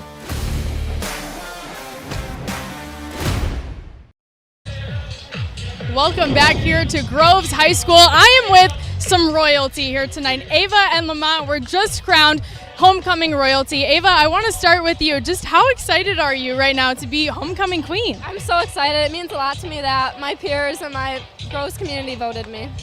Just how fun was it for you to be able to go through this as a senior? How fun was this week? Very fun. I think it made my senior year very special. And you mentioned it, your teammate or your classmates voted on this. Just how much more special does that make this title for you? So much more. All right, I'm gonna walk it on over here to you, Lamont. Same questions to you. Just how good are you feeling right now? I love this school. It means a whole lot to me, the support I get from just about everyone. And yeah, it means a whole lot. What was your favorite part of this whole Spirit Homecoming week? Spirit Day was awesome, especially winning the bucket with the seniors. That was fun to hang out. Everyone, it felt like a community. I really love today. This is awesome. Well, this award is voted on by your classmates. Just how special does that make this title for you? It means the world to me. These people are so great. I love going to school every day. I love saying hi to everyone in the hallways. It means a lot. Well, congratulations to you both, our homecoming royalty here at Groves, and I'm going to send it back up to you guys, Grant and Sean. That is special, Carol. Well done. Well done on your part, and well done certainly for the king and queen. Grant and I were just talking about some of those memories on Friday nights.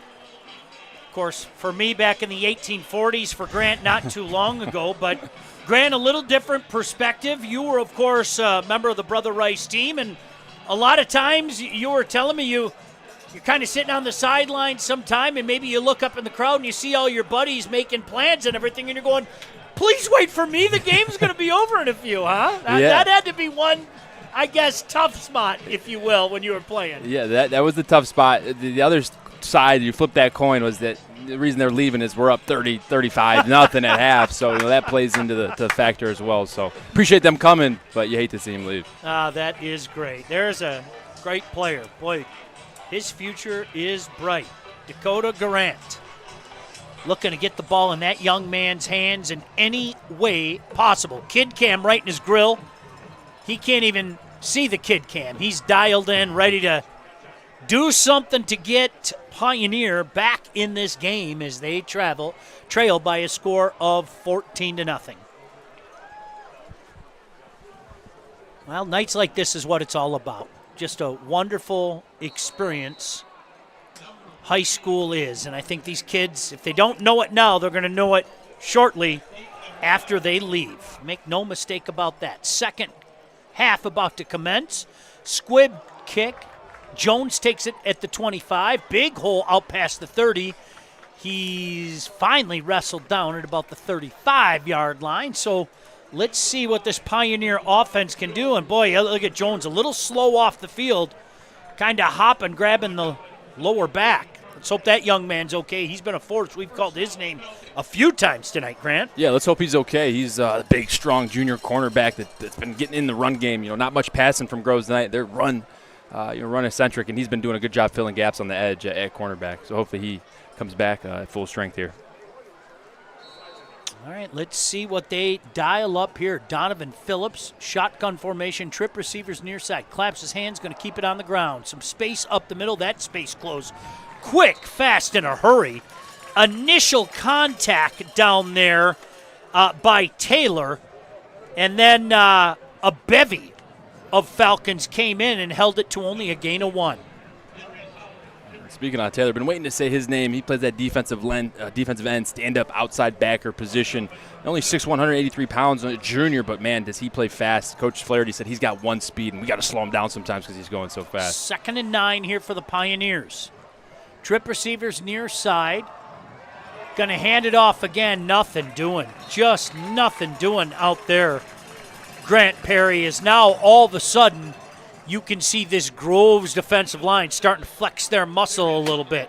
Yeah, Groves D-line is doing a good job taking up double teams, allowing the linebackers to flow. Right there, Carter Halaki, first one to the ball, gets a good hit on him, forces the running back to regain balance, and then Aiden Leung, number 15 there, the outside linebacker, the vocal leader of this defense, steps up and brings him down. Phillips shotgun formation on this third, and we'll call it about 9.5. Trip receivers near side, one far side. Let's see what Coach Oden dials up here. Phillips claps a hand, gets a snap. They're going to keep it on the ground. No space whatsoever.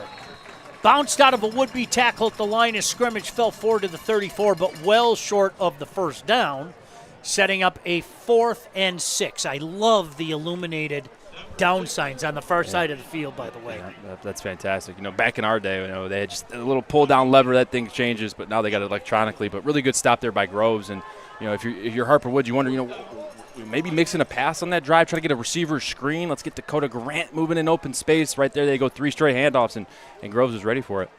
Little stands back. Chris Little, dangerous player in his own right, stands back on his only 31-yard line. Takes it at the 28. Great coverage that time. Got to give credit where credit is due to the special teams there by the Pioneers. Hey, Alta Equipment Company knows when it comes to getting your job completed on budget and on schedule, uptime matters. Alta Equipment partners with the biggest names in construction. Give them a call at 844-GO-TO-ALTA. That's 844-GO-TO Ulta.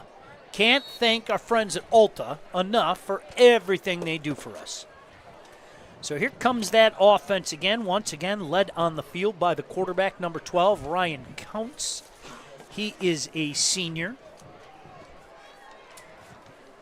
Lining up in that shotgun formation. Offset eye behind him, 2 receivers split near side. Counts going to hand it off. Sanders. Fake. Completes up to the 43-yard line and out of bounds, and there's your free 15 yards as Noah Woods makes that catch, the tight end. He's been involved a couple times here tonight.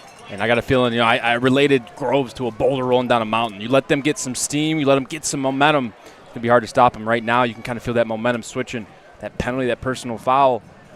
Out of bounds late there on number 0, Lionel Edwards. Russ, we're talking here. Might be another flag in the backfield of Groves here, so let's see what they decide. But good catch there by Noah Woods there, the 6'3", 235-pound tight end with the hands catch, low ball at the knees, puts the pinkies down, goes and gets it. He's Coach talking to Coach Flaherty. He said that he is a surprise to this offense. Has really evolved and come alive, and he's a surprise to teams as they don't scout him, and he ends up having really great games. Having a conversation here, so the first penalty is on Groves. The second penalty is a personal foul. So we're just going to start it all over back at the 28-yard line. 9:40 to go here in the third quarter. 14-0. Groves on top. Grant Perry, my broadcast partner up in the booth. Kara Lyles, hopefully staying warm down on the field. I'm Sean Belegian, and you, wherever you may be, we appreciate you watching, inviting us into your tablets, your phones, your computers, laptops, on the State Champs Network and Local 4+. Thank you, thank you, thank you. So I'm going to move that up all the way up to the 38-yard line. 1st and 10 now for the Falcons. Boy, you get the feeling if they get some points on the board right here, Grant, it's going to be tough to come back on this team. Counts in the shotgun. Sends a man in motion, that's Little. Fakes the jet, hands it off. Not a lot of room that time by Lavasco over the right side. Give him a gain of 2, setting up a 2nd and 8.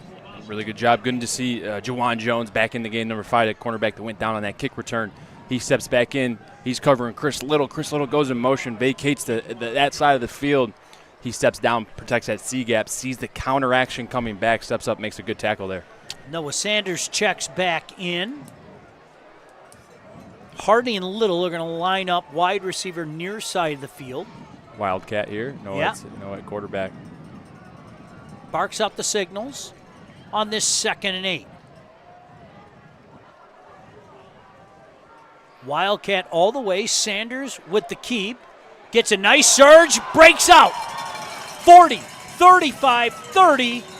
You had 3 different flags fly at about the 45-yard line as well, but Sanders looking a little bit like a guy that wore number 20 for the Detroit Lions there. Yeah, definitely did right there. Had a good burst, broke through some contact, showed some speed and some burst on that run. Let's see what they say here. Face mask. Oh, that's going to be against the Pioneers. That's a huge, huge penalty there. While we have a second, why don't we throw it down to Kara after we look at this replay? Has seen his fair share of great athletes when he was coaching at Crockett. One that you might recall is Brandon Graham. Coach Oden told us that he is arguably one of the best athletes and people that he knows. He is just a giver, and he's been that way his entire life, guys. He has really used his platform and the things that he has learned from football to really uplift communities, and he will continue to do that once his football career is over as well. A heck of a force, no doubt about that. Grant, this is the last thing the Pioneers wanted. Is Groves already up 14-0, now setting up shop at the Pioneer 15-yard line. They're going to stay in that Wildcat formation as Noah Sanders wearing the number 4. Shotgun formation, stands on his own 20. Man in motion. They're going to run it to the near side. Sanders trying to get the edge. He does. 15, 10, 5. Fights his way into the end zone, touchdown. Oh, Noah Sanders put on a show. 2 long drives. And Groves extends their lead to 20-0. 2 long runs, Grant, as we take a look at this replay. Groves came out this second half and said, hey, we got something in the Wildcat here. Go ahead and let Noah Sanders be the quarterback. Good job here. Quarterback sweep. Hey, Noah, can you outrun the defensive end? Yes, sir. Can you get around the corner? Yes, sir. Can you get through the end zone through contact? Avoid getting pushed out of bounds. Take the hit and get across that line. Yes, sir. Really good job blocking downfield by Campoy Lavasco and company. Well, Groves deciding to go for 2 here. Oh, no touchdown. They're going to say he was short. Oh, they're going to mark him down at the 2. My apologies.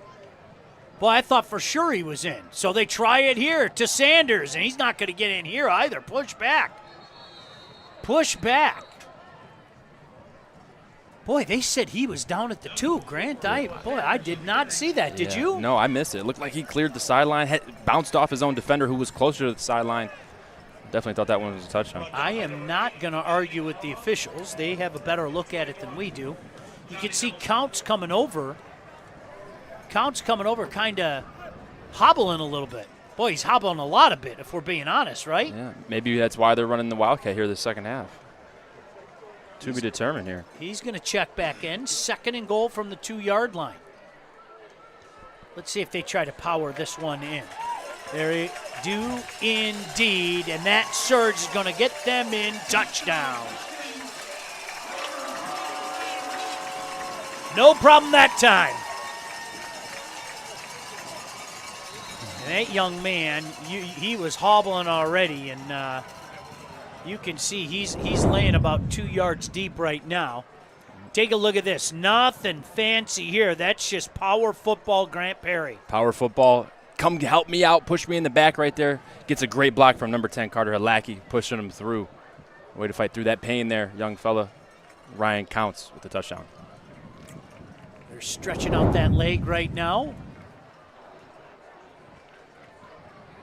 Big touchdown there.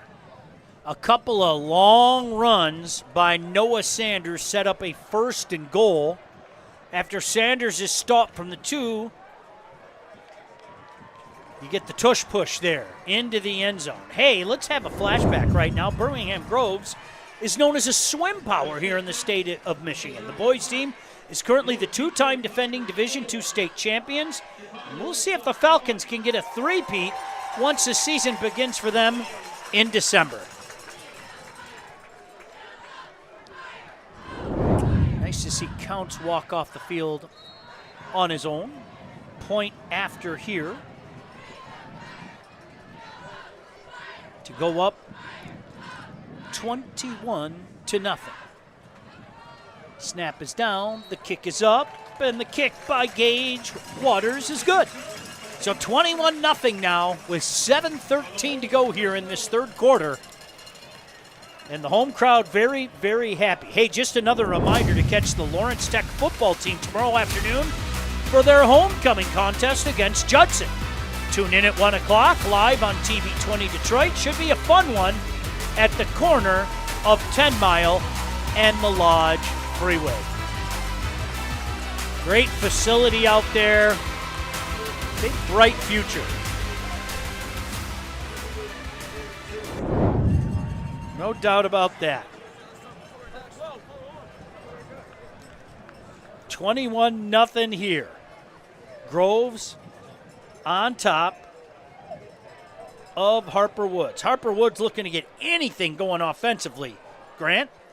You got to get the ball moving. I mean, last drive, you come out, first drive of the half, and you hand the ball off 3 times. Groves all over it, stopping you, making you punt. Got to find a way to disperse this ball, get the ball into your playmakers' hands. You know, DeAndre Bidden needs more touches. Tyler Buford, number 12, could use some touches. And it hurts not having Colby Bailey. We haven't seen him take the field. First team all-region in all-state last year, running back, 1,000-yard rusher. Had 2 touchdowns versus him last year versus Groves, so it's tough not having him out there. Gonna squib this again, and it's Jones again. This time the Turf Monster decided to grab him at about the 34-yard line. Nice to see him back out on the field, though. So let's see what the Pioneers decide to do here. Donovan Phillips walking back out on the field. We've seen both quarterbacks being used tonight. Number 1, Dakota Grant, who's going to line up in a myriad of spots. And, of course, number 14, Donovan Phillips. Grant, you can see the number 1 coming on the near side of the field. Keep an eye on that young man. The best is yet to come. Grant, shotgun formation, 1st and 10. Looks over the head of Grant and almost intercepted by Little. Sailed it on Grant, and you can see Little almost surprised that the ball came in on him, Grant. Yeah, steamer came right over top of Grant's head there. Chris Little just couldn't get it ready in time. They just run RPO there, trying to hold that field linebacker. They do a good job. 15, Aiden Leung bites on the run. Quarterback sees the window to throw. Only thing I'd change on that, have him run a post. I mean, the middle of the field's open. You get a one-on-one look there against number 2. Get Dakota Grant in movement. I'm going to run the keeper here. Right side, trying to get to the edge, short side of the field. Not going to happen. Maybe pushed out of bounds for a gain of 2, Donovan Phillips. And that sets up a 3rd, and we're going to call it 9. While we have a second, let's throw it down to Kara with an injury report. Kara? Is what we saw Ryan Counts coming off the field. He was laying here on the turf, getting his both calves worked on by the training staff, but he has stood up, and you guys, he was squirting mustard into his mouth. I'm not sure where the mustard comes into play, but he's got mustard in one hand and a water bottle in another. That's great. Thank you. Phillips in the shotgun on this 3rd and long. Going to keep it on the ground. Nothing doing. Groves' defense wasn't filled that time. Short side of the field and nothing doing that time. Unfortunately, we've got a Falcon player down on the field at about the 34-yard line. I didn't see a number, so I'm not going to venture a guess. I didn't either, but there, Dominic Taylor, number 5, with a great job reading the read there. Power read, meaning that running back's going to have the opportunity, if he gets the ball, to carry it outside the perimeter there, or the quarterback will keep it inside. Their read would be the defensive end, that being Dominic Taylor. Taylor plays it slow and patient, keeps his hit straight. And then once that ball's given off, he tracks it down and makes a great tackle, making this a 4th down and 8. Can you help me out with the mustard thing? Because my brain, Kara's got me on the mustard thing. Can you help me out there? I've only known mustard to be applied to hot dogs and hamburgers, but, there must be some new science out. Back in my day, it was pickle juice. So I'm guessing it's some type of cramp reliever, anti-inflammatory. I don't know. I would keep like a hot dog in one pocket and then like a hot pretzel in the other pocket with like one of those warmers, right? Yeah. And that way I can keep my pretzel warm.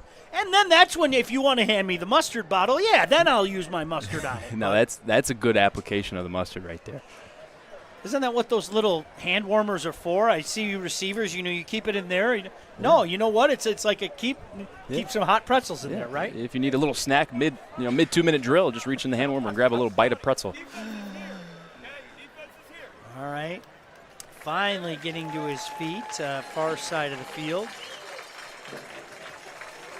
Like to see that under his own power. Aiden coming off on the field. Good for him. 4th and long for Harper Woods, so they're going to have to punt this one away, Grant. Clock is continuing to run after the injury timeout. 6:45 to go here.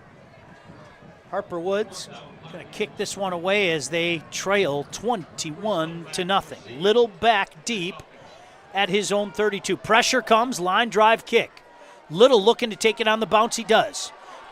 Can't make the first man miss. Great coverage out there, brought down at about the 39-yard line. But, Grant, you see this offense taken back to the field. A dangerous offense already has a score on the board here in this second half.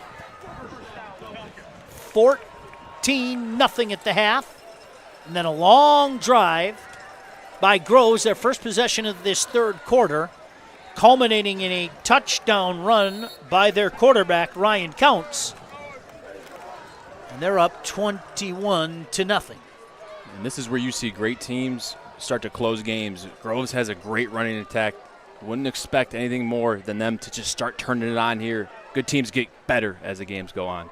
Shannon checks in at quarterback. The junior quarterback, Lavelle Shannon. Shotgun formation. Back to pass. He's under pressure. Good job evading one man, evading another, and look out. He's got some space near side of the field.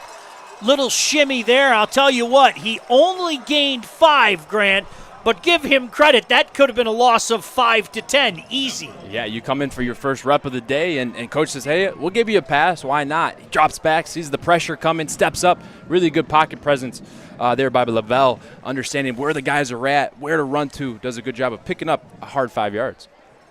So 2nd and 5 for Groves at the Pioneer 44-yard line. There's a look at Coach Flaherty. Classy guy. Big fan of Coach Flaherty. Had a chance to catch up with him the other day. As I mentioned, thanks to both coaches for the Zoom. Keeper here trying to follow some blockers. Just plumb ran out of space. Up at about the 45-yard line. Falls forward to the 46, setting up what should be a 3rd and 3. Yeah, good job there. Groves goes quarterback power, bringing a puller from the backside. And when you see that puller coming, you either got to spill it to your help or force it to your help. Really good job there by those linebackers stepping up. And the more space you allow for that puller to push you out, the more space that running back has then to make a cut. So you want to close the distance to the puller, smash him in the face. Right there, Harper Woods did just that. Tackle him for a short gain. You know that Groves would love nothing more than to convert on this 3rd and short and keep that clock running. Shannon in at quarterback, 2 receiver split far side. Shotgun formation now. Gonna hand it off. Lavasco hit, gets a second burst. I think he's got the first down, Grant. Let's see where they marked that, but I think he's got the first down. Yeah, I think you're spot on. They're moving the chains right there. Lavasco, the hard runner, picks up those hard yards. Now, he's not 6'2", but watching the tape, he reminds me a lot of Toby Gerhardt, the way he runs. Downhill runner, runs through those arm tackles, hits you with a 1-2 juke. Gets north and south. So fresh set of downs just on their side of the 50. And a beautiful night here at Groves on 13 Mile. What do you call it? Just east of Evergreen? Yeah, you're a little familiar with this area, Grant. Lasser, yep. Lasser's right up here. Yeah, so east of Lasser, west of Evergreen. How's that? Perfect. Spot on right there. Shannon under center, back to pass, rolling far side, throwing, completing into Harper Woods territory. Good enough for a first down past the 40-yard line. Love the play design there, and got to give credit to Lavelle Shannon. Coming into this game in the 3rd quarter, the game's not over. It's 21-0. Yeah, you got a comfortable lead. But you see the fundamentals. You see the teaching right here. Look at the ball fake, the patience, getting outside the pocket. It's the little things. If you do them right, the play works, right? You work on the handoffs. You work on the fakes in practice. And you say, well, Coach, why are we doing so many reps? Because if you sell it, the defense then bites down. They think it's a run. You throw the ball over top of them, you get a first down, just like they did right there. Shannon stays in. Under center, the deep back is Lavasco. 2 receivers split near side. 1st and 10 for Groves. Trying to stretch it out. Lavasco with space. 35, 30, 25. Puts his head down at the 20 and out of bounds at about the 18-yard line.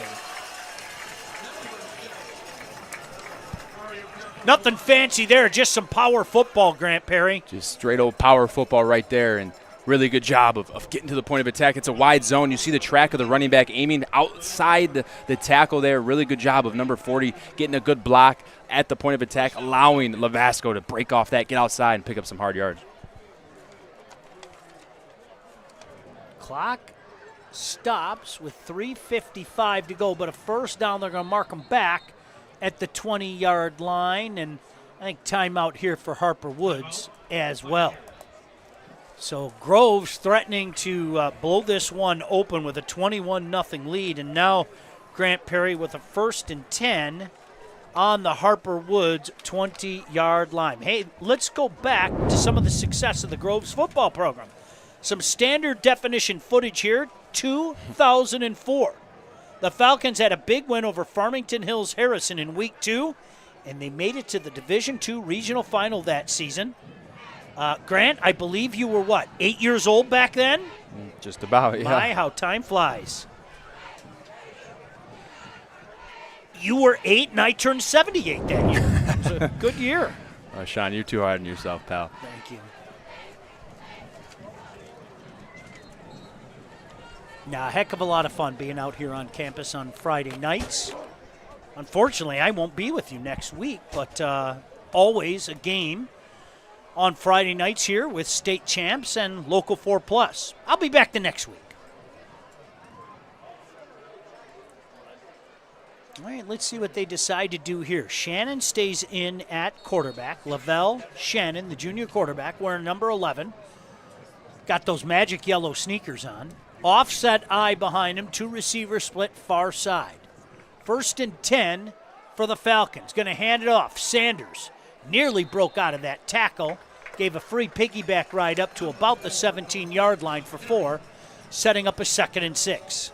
They just had exactly what they wanted. They had a hat for a hat front side. Puller kicks out. Lead blocker then steps up on the first one that steps in the hole there. Just Tyson Wright there, number 77. The center gets beat across his face. Matthew McCraw there makes a play on the ball carrier. Tyson Wright stepping in for the injured Leland Swanson. Lavasco checks back in as Laval Shannon came to the near sideline, got the play in, now under center. Fakes the handoff to Lavasco. Throws near side, just out of the reach of the intended receiver. He's looking for Halaki. You've seen Halaki on both sides of the ball, playing inside linebacker, and you've seen him used offensively as well. So that is going to set up what should be a 3rd and we'll call it 6.5 with a flag on the play.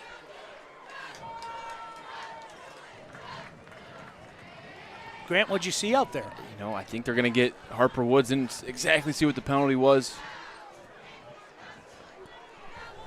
But it looks like, I'm thinking hands to the face. I think my partner here, Chuck, on the call saw it right there. Thank you, Chuck, for that one. Hands to the face will be the call for Harper Woods. Well, that's going to make it an automatic 1st down inside the 10-yard line. All the way down to the 8-yard line. So now 1st and goal for Groves. 1st and goal at the Pioneer 8-yard line. Last thing you do is give a disciplined team extra yards. They'll eat it up, and they'll make you pay for it. Shannon under center. Lone setback is Sanders. Noah Sanders, the senior, wearing number 4. The give is to Sanders, trying to get outside. 5, knocked out of bounds at the 3. Boy, one more step, and you can see Sanders kind of hit that football on his hand as if to say, yeah, just if I had one more yard out there, he would have been able to get into the end zone. Yeah, they run stretch to the boundary there, and the stretch runs. You're aiming for that C-D gap area, invisible tight end. We're going to get another hanky here. Hankies are starting to fly here late in the game. We'll see what the call is. But they run that stretch to the boundary. Stretch is a great play, too, because it allows your athletic running back to make the read off the blocks. That time he bounces outside. Lineman there, the defensive defenders there reacted. Just see what the call is here. And this one is going to go against Groves. So they're going to move him back, Grant, to... He continues to walk. He continues to walk. He continues to walk. Okay, now he stopped at the 17-yard line. Okay.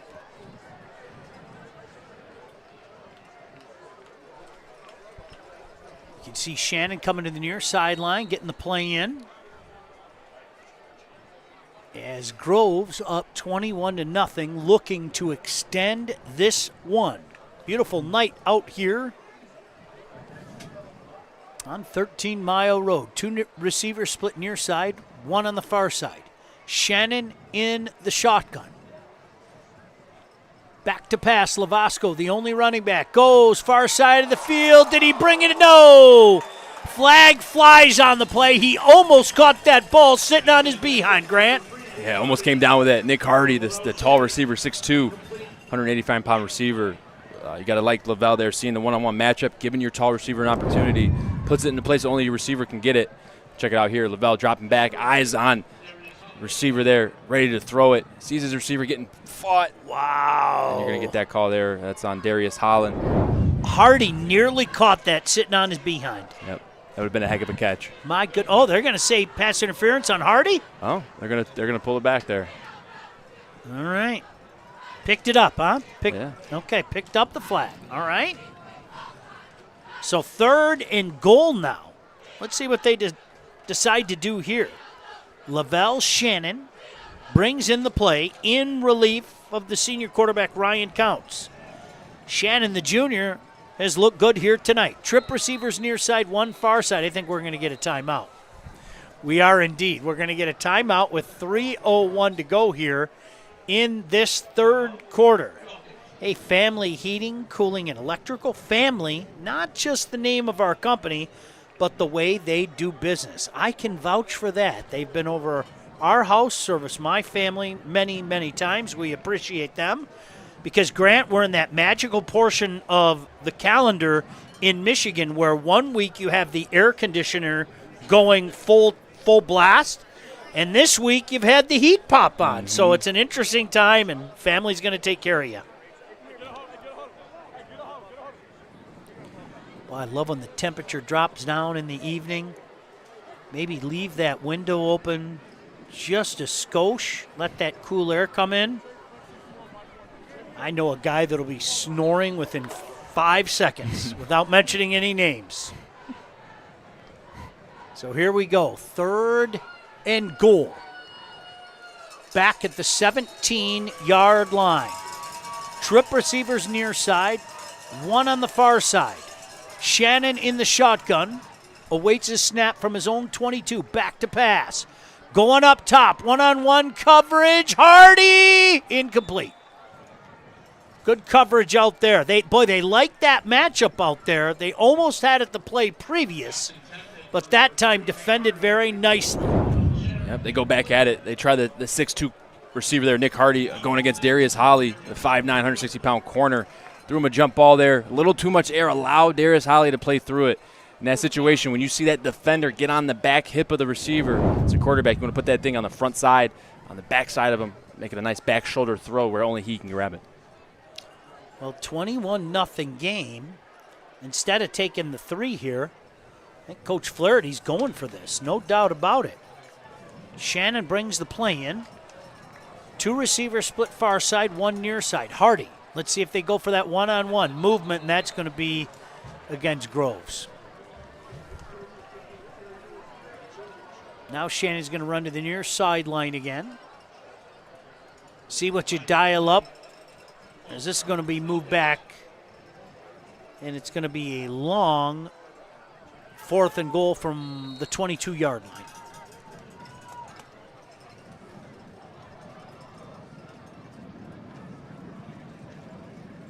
Keeping the offense out there, though. Lavasco, the lone setback. The quarterback once again in relief, Lavelle Shannon Jr.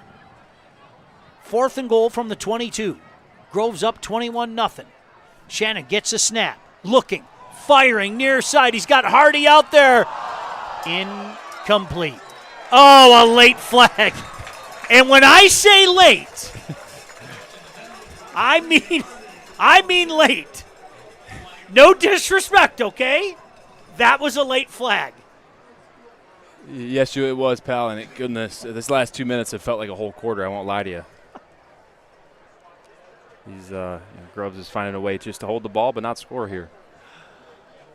Hardy came back on the play as the ball seemed to hang up in the air for an eternity, almost like a punt. Yeah, we call this, Watch this. 500 alive.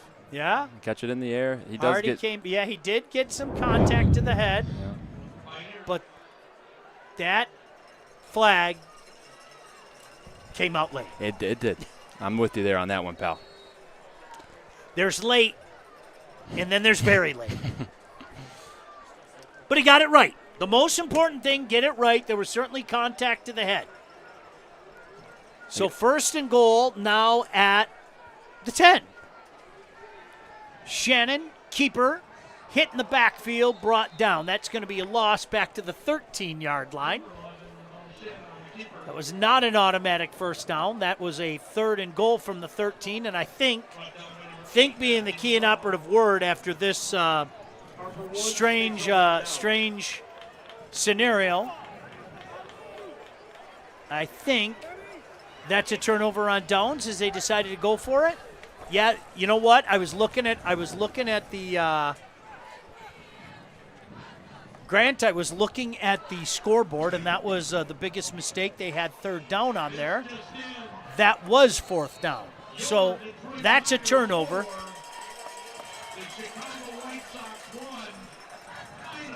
The Tigers have made the playoffs. You could hear the announcement here at the stadium. They knock off the White Sox by a score of 4-1. Another flag on the play here. Yeah, Grant, my apologies on that previous play, folks. They had 3rd down on the scoreboard, and in all actuality, it was 4th. So Harper Woods is going to take back over. They're picking up the flag there. No flag on the play. Wow, congratulations to the Tigers. What an incredible, incredible run it was for the Tigers, huh? Amazing. Keeper here. Durant trying to get to the outside. Now he's forced back at the 10. Makes a cut at the 15. Out past the 20. Don't know how he got there. Pure athleticism for that young man. What should have been a loss of about 10 ends up as a gain of 12. My goodness. Yeah, that's just the pure athleticism. Number 15, Aiden Leung, was their backside. The outside linebacker. Your job as outside linebacker, you only declare down the line of scrimmage once you see the ball cross the line of scrimmage. You got to wait until you see it because it's going to bounce back out. It does. It comes to him. But right there, that athleticism, Aiden Leung just couldn't bring down Garant. Garant picks up big 10 yards there moving the sticks. Garant's going to stay in at quarterback with trips to the far side, one to the near side. Empty backfield. Keeper all the way. Garant tries the middle. He's got some space. Breaks the tackle. Look out. 40. 50. He's got a convoy. 40. 30. 20. 10. 5. Touchdown. Electric. Dakota Garant. Hold on to your seats here, folks. Talk about what you need in an explosive play. About time Dakota Grant finds an alley. Look at the lead blocks here. Get hat on hat. Dakota Grant slips through the line of scrimmage, breaks the tackle from Juwan Hammonds, the defensive end number 44, gets north and south, gets to that 3rd level, and then finds green grass on the perimeter. Gets a great downfield block from number 7, DeAndre Bidden, blocking Chris Little, leading him to the end zone there. And talk about needing to score late, needing it now. Right there, they pick up a huge explosive play, which feels like their first explosive play of this game. Point after, and a big one it is. 21-6 for the time being. Snap is down, the kick is up, and the kick is no good. 21-6, your score with a $1:53 to go here, Grant Perry, in this 3rd quarter. A 3rd quarter that has, it's been long.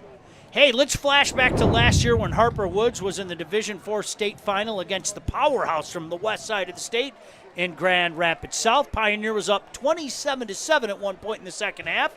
South Christian made a comeback, had a chance to win it on the final play, but the Pioneer D made the stand as Harper Woods won their first state title in school history, 33-27.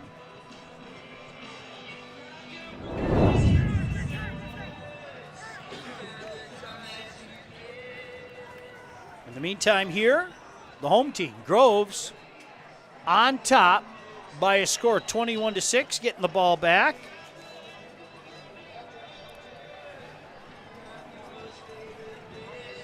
Just when you thought this game was slipping out of control here, Harper Woods with the much-needed score from who else? The sophomore, the phenom, the guy that has offers from basically everywhere in the country right there, Dakota Garant. So let's see what they decide to do here. Kicking off from the 40-yard line. You know Groves would love nothing more, Grant, than to get the ball back and chew up some of that clock as they're up 21-6. This one returnable, taken at the 12-yard line, far side of the field. Makes a cut at the 25. Gang tackled close to the 30. They're going to mark him down at about the 30-yard line, and that is where Lavelle Shannon, I believe Lavelle Shannon, and this Groves offense will head back onto the field, up 21-6. Yep, and you can't enter four-minute mode here just quite yet if you're Groves. 4-minute mode being, hey, we're going to run safe, conservative plays, try to pick up first downs and chew away at this clock. Right now, your main goal is to pick up as many first downs as you can, try to eat away at this clock. Nice 8, 9, 10-play drive here time is on your side. But with that touchdown there by Harper Woods, it makes this a within reach game. No doubt about that. No doubt about that. So let's see if they're going to try to eat some of this clock off. Under center now. Is that Counts out there? It is indeed. Nice to see him back out there. Stretch it out. Got some room over the 35. Make a cut at the 40. Pushed out of bounds out past the 40. That's a first down run there. Lavasco certainly has had his moments tonight. And that's a first down for Groves. Good run there by Lavasco. With the stretch run again, trying to stress the defense laterally, get those guys off their points, get those guys outside of their run gap alignments and their fits. Lavasco does a good job, sees that the perimeter can be captured, takes the perimeter, picks up a first down. Nice to see Counts back out there.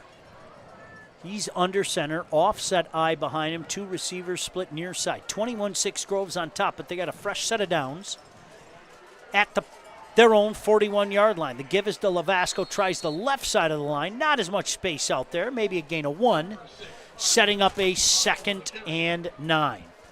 That's a good job there by Harper Woods, playing in the backfield. When you get these gap scheme runs with these pullers pulling to one side or the other, one of the biggest gap scheme killers is guys playing in the backfield. A nose tackle that can blow through the center, get in the path of those pullers right there. That right side of the defensive line played in the backfield and made it a very short first down run. We've got the Wildcat again. It's Sanders now in the shotgun with 2 receivers to the outside. Sanders barking out the signals as the clock runs here, late seconds of this third quarter. Sanders trying to get to the edge again. He does 45, 50, 45, burst of speed out past the 40, and finally pushed out of bounds inside the Pioneer 40-yard line. That should be it, Grant. Maybe they'll get one more play up, but that should be it for this third quarter. At least you would think Groves would be in that position. They have no problem taking as much time off this clock as they possibly can right now. They're going to stop him as he was pushed out of bounds, and we'll have one more snap to guess here in this third quarter. Let's see what they decide to do here. Once again, they're going to leave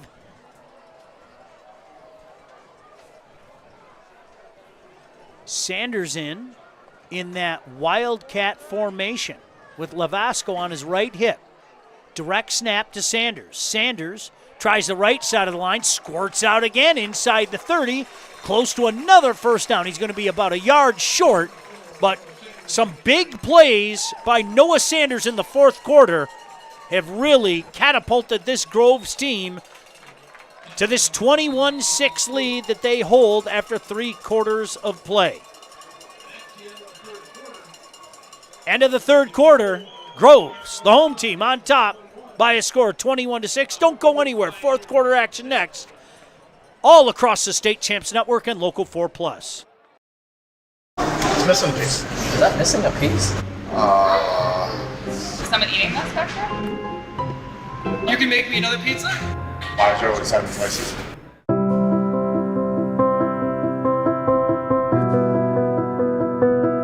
It's a horrible statistic. Troubling. It should be 0.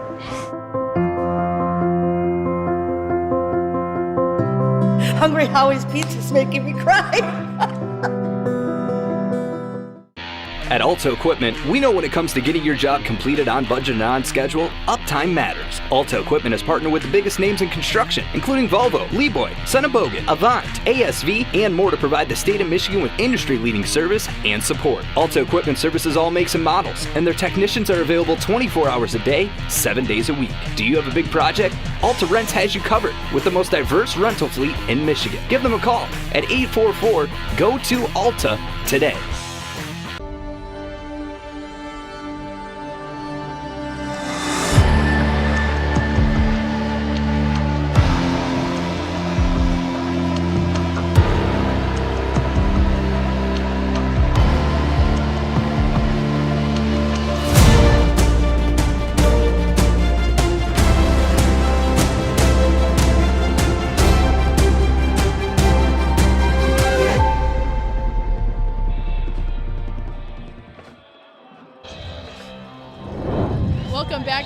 Groves High School as we begin the fourth quarter. Well, it's no secret that this Harper Woods football team saw their fair share of success in last year's season, but they weren't the only team to hoist a trophy. Over on the women's side, the women's basketball team and the softball team were able to earn district titles. I asked Coach Oden just how cool is that you guys are getting it done on both the men and the women's side. And he said, honestly, it's just amazing. Something we wanted to do early was instill a sense of school pride, and that's exactly what's happening at Harper Woods. He told us that his football players go all in at the women's games. They're painting their chests, they're painting their faces, and vice versa. The women come out to support the men. Just great camaraderie that they have as a school and as an athletic program over at Harper Woods, guys. Great stuff, Kara. Starting this fourth quarter with a run here on the first down, looking for the first down, and they got it. Underrated night for that young man, Lavasco. He's had some big carries here, and that's going to be a first down carry as we start this fourth quarter, Grant. Yeah, Labasco, first-team All-Region player for this team last year, having just as strong of a year, if not stronger. Multiple touchdowns throughout this season to start. Had a touchdown last year versus Harper Woods on the goal line right there. A good run there on second and short. They get the assignment they wanted. They get the free hitter being the cornerback on the running back. Running back's going to win that matchup about 8 times out of 10. Well, let's see what they decide to do here, up 21-6. Going to keep it on the ground. Sanders trying to get to the edge. He does, makes a cut at the 25. Boy, nice juke there at the 20, inside the 20. Stays in bounds, and he goes down all the way to the 18-yard line. Again, Grant, didn't look like there was much space out there, but Sanders found a way and picked up 7. Yeah, and he's looking good. I mean, you watch last year's tape, in specific, I can't speak, Harper Woods game, and you see, Noah Sanders gets a lot of the touches, but, he gets those edge runs. But this year it looks a lot different. He's got a little bit more speed, a little bit more burst running through the contact. He's looking new and improved and definitely a weapon on this offense. Going to give it to Sanders again on that first down carry. Boy, puts his head down and plowed his way inside the 15 down to about the 14-yard line. Good enough for a first down. By the way, score from the UP, the Kingsford Flivers knock off Calumet 14-0. There's your highlight for the weekend, huh? Thank you, John Kidd. Big fan of the Flivers. That's a good name, the Flivers. Love it. Love it. The Copper Kings aren't too shabby either. The Calumet Copper Kings. Offset eye, going to keep it on the ground to Sanders. Trying to stretch it outside. This time he is hogtied at about the 13-yard line and push back. Give him 2, setting up a 2nd and 8. Clock running now. Grant, you and I talked about this at the end of the third quarter. This is exactly what Coach Flaherty likes. Possession in your hand, keep that clock running. Yep, ball control. Own the clock, own the game, own the line of scrimmage right now, and really throughout this whole game. That's what Groves has done. Harper Woods scored in their last possession, and what did Groves do? They said, hey, we got to put together a good long drive, take this thing all the way down the field, eat as much clock as we can, and they're doing just that. Counts under center, offset eye behind him, 2, receiver split to the near side. Counts letting that play clock wind down to 3, back to pass, rolling near side, throwing near side, complete a little inside the 5, brought down at the 3. Boy, that play action has worked every time they've gone to it seemingly tonight, Grant. Yeah, it's given the whole defense fits, right? They run the ball. You're asked to go fill the gap, go tackle the ball carrier, and then they throw the ball. And the defense just can't adjust right there. Good whip route by Chris Little, sells that slant route, gets inside leverage, and then breaks it out. Really good job there by Chris Little. Clock an enemy now. As much as the scoreboard is 21-6, 9-10 to go in this one. And Groves adding to put some more points on the board here with a 1st and goal at the 4-yard line. Power look here. The deep back is Lavasco. The give is to Lavasco. He dives into the meat of the line and then is pushed back. Not sure he got back to the line of scrimmage, Grant. I got to be honest with you. They're going to say he got to about the 3, as a matter of fact, but give him a hard-earned 1 yard there, setting up a 2nd and goal. Good job there by Harper Woods, closing the distance on that counter action. They see that the guard's pulling to that backside, the short side of the field. When you see that, you got to close the distance. You can't allow that puller to get up on you in space. That gives the running back 2 ways to go. Right there, they close the distance, giving Noah Sanders nowhere to run. Noah Sanders checks in for Lavasco. He is the deep back in that offset I. They give the ball to Sanders. Sanders tries the right side. No, sir. Gets down to maybe the 2, setting up a 3rd and goal from the 2-yard line. You can see the adjustments that Harper Woods is making. 2 plays ago, Dakota Garant saw the wide zone, the stretch coming, and what did he do? He just shot upfield. He said, you're not going to get outside of me. You're going to cut up inside. Hopefully some help is there, and they were. It was a 1-yard gain. You see right there the cornerback, the edge setter, Darius Holly, sees the wide zone coming. What does he do? He says, I'm going to get upfield, make this thing cut inside. Had help. They make the tackle. So Sanders checks back out. Guess who checks back in? Lavasco, but the keeper this time can't get the push this time. Down to about the 1. It's decision time for Coach Flaherty. 4th and goal from the 1-yard line. In the meantime, Grant, they've eaten about 5 minutes off the clock. Yep, they're doing exactly what they want to do, and they started in their own area. They got out of their own area, and they moved this ball down the field. Right now sitting down with a 4th down and about 1 to go on the goal line. If you know Groves football, you know that they run the football. They want to put it behind their linemen. Expect nothing less here. What an impressive drive this has been. Simultaneously getting it down to the 1, but chomping time off the clock. The deep back is Lavasco. Offset I, counts under center. The give is to Lavasco. Into the end zone is Lavasco. Touchdown, Groves. And when you need a touchdown, run behind that right side of the line of scrimmage, because you know who's over there? Number 74, the Michigan commit, the 6'5", 295-pound senior Avery Gash. Great job of sealing down that defensive side, the right side of the defensive line, allowing Lavasco to break a tackle off the corner, get in the end zone. And you'll see it right here. Watch the right side of the line of scrimmage. They all bend down, they push down, they block down, and then all Lavasco has to do is just break the tackle of the edge setter right here, number 6, Darius Holly. And you want a strong running back on a cornerback all day. He'll pick up 2-3 hard yards. Only needed 1. Good touchdown, good play, good scheme. Groves with the touchdown. Point after forthcoming as Gage Waters is going to check back out there. Huge touchdown for Groves to extend this lead to 27-6, PAT pending. Snap is down, the kick is up, and the kick is good. So, with 6:46 to go, Groves with a commanding 28-6 lead over Harper Woods. Hey, we also want to thank our good friends at Hungry Howie's for all the work they have done fighting breast cancer through their Love, Hope, and Pizza campaign. All October long, every pizza sold, Hungry Howie's makes a contribution to the National Breast Cancer Foundation. Great stuff, classy people at Hungry Howie's. Fun night out here in Groves, no doubt about that. Home team feeling pretty good right now as they have a 28-6 lead. Did anybody ever make one of those big fat heads for you, Grant Perry? No, I can't say I ever looked up and saw one of those. But sure would have been cool. That's been a recent. You know what? Can we work on that? Can we make like a Grant Perry face that like we can all hold up in the booth like the next time we're all together? Okay, we can do that. Absolutely. All right. Lou Batanti, are you listening? We'd like that. Can you imagine us doing our open down on the field and like I'm just sitting there with the giant Grant Perry face? I hold yours. That'd be fun. Scare the kids. Yeah, it would. Here we go. Kicking this off, Waters. That's a big kick. Bounces into the end zone. That's going to be a touchback. Garant back there as well. Well, that kid is as advertised, Dakota Garant. You heard so many people talk him up. You heard both the coaches talk him up, and you can see why, Grant, when you watch that young man play, number 1 for Harper Woods. Yeah, and only a sophomore, too. You got to realize that. I mean, just the body, it looks like he's a senior. I mean, bigger than most of the kids out there, runs through tackles, got good speed. You can see the burst when he breaks through the line of scrimmage.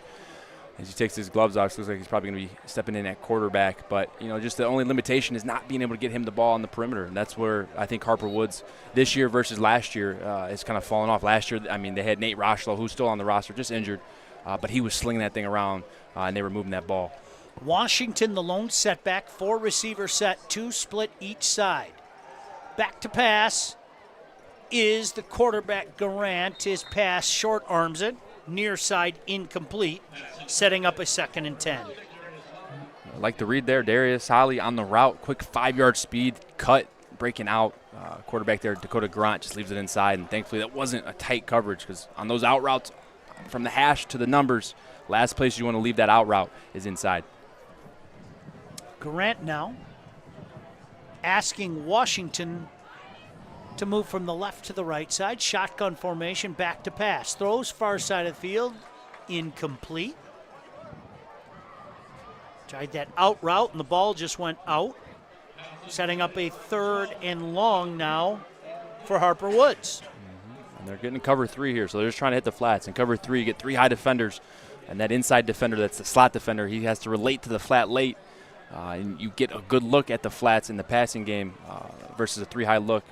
Wouldn't be surprised here if they try to hit the seams. That's another place in cover 3 where there's some vulnerability, is up the seams. Grant in the shotgun, still in at quarterback.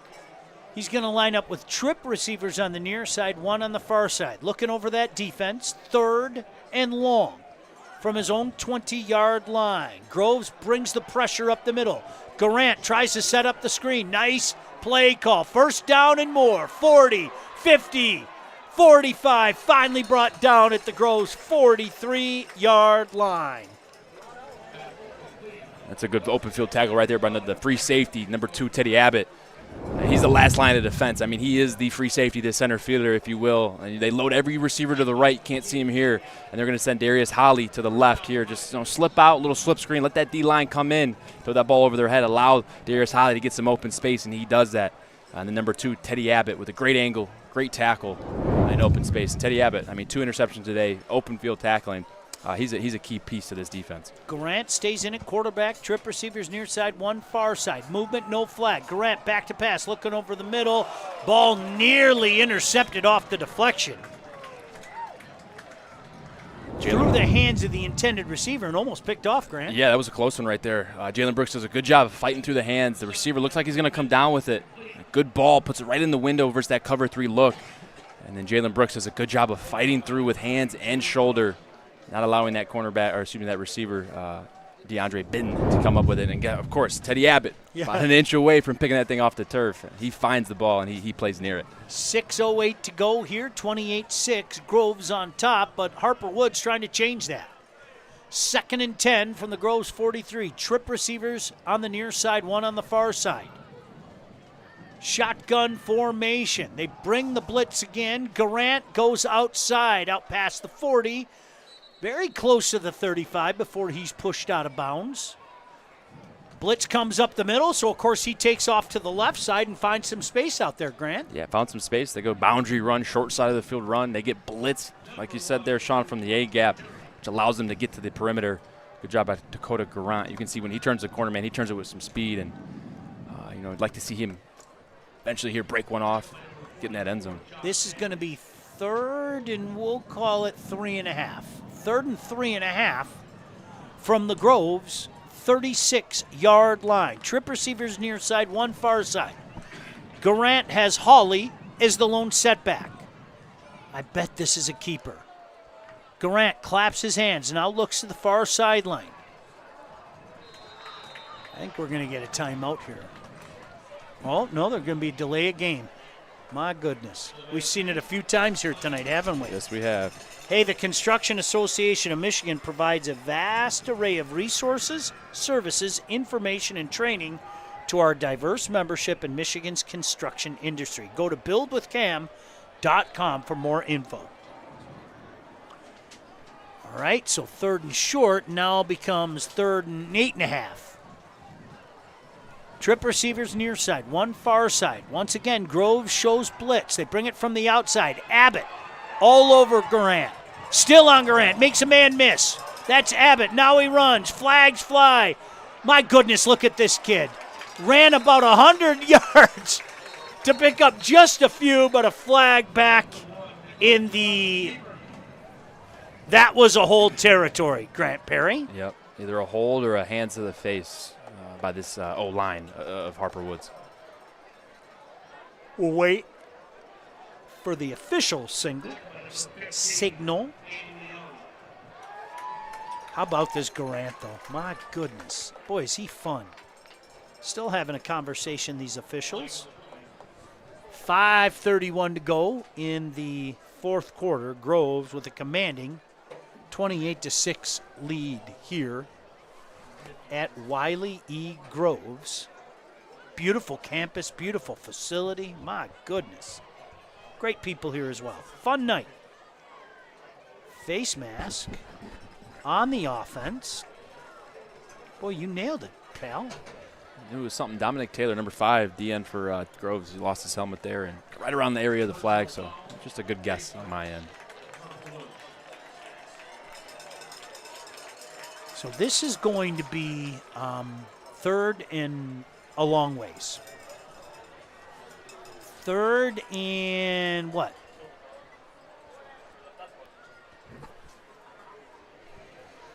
$24? Is my math correct? Math was not my major. I'll trust you on that one, pal. Okay, good. That's 2 of us then, Yeah. huh? 2 rights can't make a wrong, baby.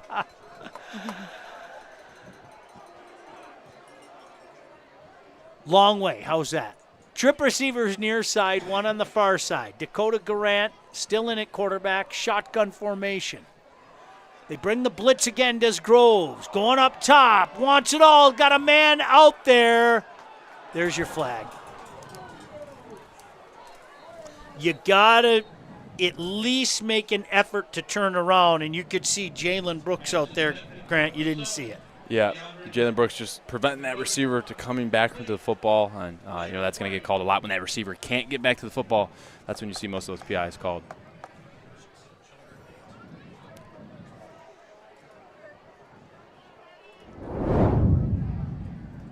Check it out here. Dakota Grant just throwing up a Hail Mary, saying, hey, I got someone down there somewhere. DeAndre Bidden, the intended receiver, and you see Jalen Brooks just face guarding. You got to get the hands back, the eyes back, if you want to limit your chances at a penalty there. So, manageable. Third and, let's call it 8 here. 3rd and 8. Trip receivers near side, 1 far side. Once again, Dakota Garant in that shotgun formation. Low snap, picks it up off the ground, complete on the slant, first down to the 27-yard line.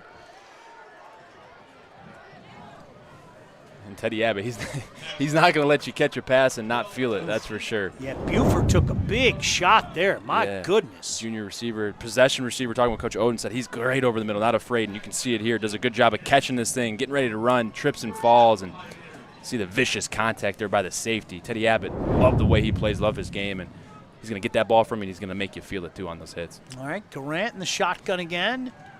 Looked like they jumped early. Throws outside, incomplete, no flag. But Grant, near side of the field, two receivers jumped early. No doubt about that. 2nd 10, 4:36 to go in this one. 28-6. Groves on top of Harper Woods. Harper Woods plays a anybody, anytime, anywhere schedule that's going to make them very tough when the playoffs start. Make no mistake about that. Game like this is just going to make him even more battle-tested. Garant, keeper. He's grabbed and pulled back this time. One of the interior linemen, I didn't see the number, Grant, but one of the interior linemen almost had this, all right, enough. Yeah. I didn't see who got there first, but a great job bringing him down from behind. Was that Woods? I think it was Noah Woods. Did a great job right there. They went quarterback read. Noah Woods is the read key right there, and Dakota Grant either gives it based off if he reacts to the running back. In that case, Dakota Grant sees it as a keeps it, but Noah Woods with a great tackle right there. 3rd and 9. Garant looking over that defense with trip receivers on the near side.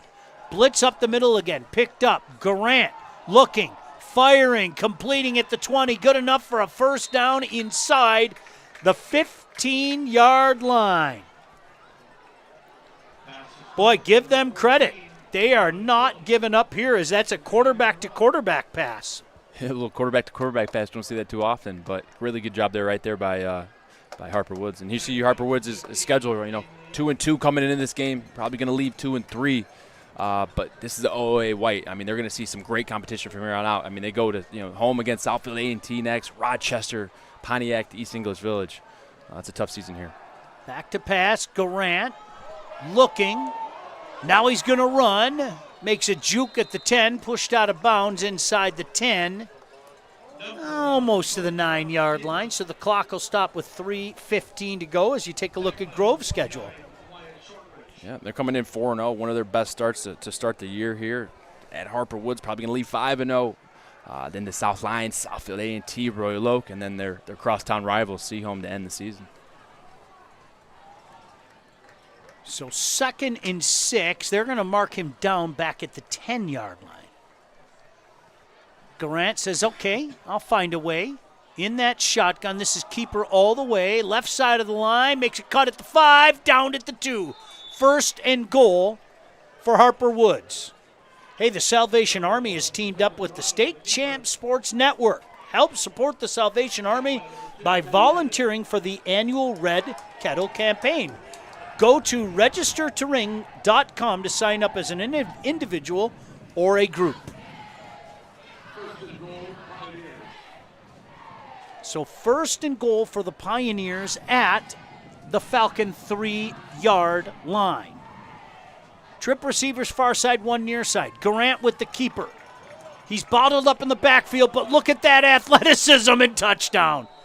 Boy, what should have been a loss all the way back at the 10, he makes it look oh so easy, Grant. Oh, boy, does he. I mean, just starts and stops, starts the engine again, thinks that you can get to him. No, you can't. Go to Garant, and he's letting them know, too. He may be down, but that's the inner competitive nature in him. And you'll see the run right here, and this thing looks like it's going to be hitting up the middle. Pauses, gives a hesitation, and then just outruns, breaks a tackle from 15, Aiden Leung, and gets to the edge. And when you give him space, man, he'll make you pay. So 28-12. They're going to go for 2 here to make it a 2-score game. Well, 2 touchdown without the conversion. You get my math. I told you I wasn't a math major. Garant going to keep it. This time he is swarmed by 3 different Falcons. Got a little shake-up. Garant slow to get up. Had a little shake-up in the end zone as well, but the boys got separated. You see Aiden Leung first to the tackle right there. He was the one that missed the tackle on the touchdown run just to play it go, and says, you know what? It's not too late to get a little payback. I'm going to go ahead and tackle you. The rest of the party comes, and they bring him down to not get the 2-point conversion.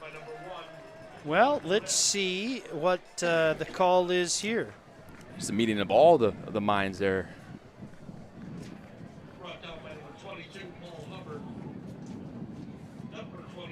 Having a conversation still on the field. All right, personal foul. Oh, both ways. Saw a little bit of that, as we know, Grant, last week. At this late juncture, hey, listen, emotions are high. You get it. Come on, boys, let's keep it in check, and don't want to see anybody get hurt, right? Yeah, that's safety is the main priority. Hey, girls flag football is starting to make its mark here in Michigan. Shout out to the Detroit Lions youth football for trying to grow the game. Groves played a game against Genesee down at the Prep Kickoff Classic last month. Lauren Plant talked to Mark Ewell at the MHSAA in the summer, and we could see flag football as an official sport in the near future. That'd be awesome, man. That'd be awesome. We were down there at the KPC, and we saw them actually leaving. Down there getting it in, playing some flag football. Good to see everyone playing the good old sport of football. So, 2:45 to go. Groves on top by a score of 28-12. Noah Sanders back deep. You know, Coach Flaherty would love nothing more than to just get the ball back and say, let's make this 2 minutes and 45 seconds go away and come away with an exciting homecoming win tonight over Harper Woods. And if you're Groves here, you enter the 4-minute mode. Yeah, well, that's deflected. Takes a bounce, and no hero there out of Sanders. He gets it off the bounce and just says, I'm going to have a seat back here at the 26-yard line. So, hey, we're heading to the west side of the state for our next Game Time Live. Zeeland West taking on the defending Division III state champs in Forest Hill Central. Ryan Slocum will be on the call next week with my buddies Grant and Kara. We'll have all the action next Friday, October 4th at 7 o'clock on the State Champs YouTube channel and on Local 4 Plus. I adamantly apologize I can't be there with you guys. That's okay, pal. I'll be up in Houghton, Michigan.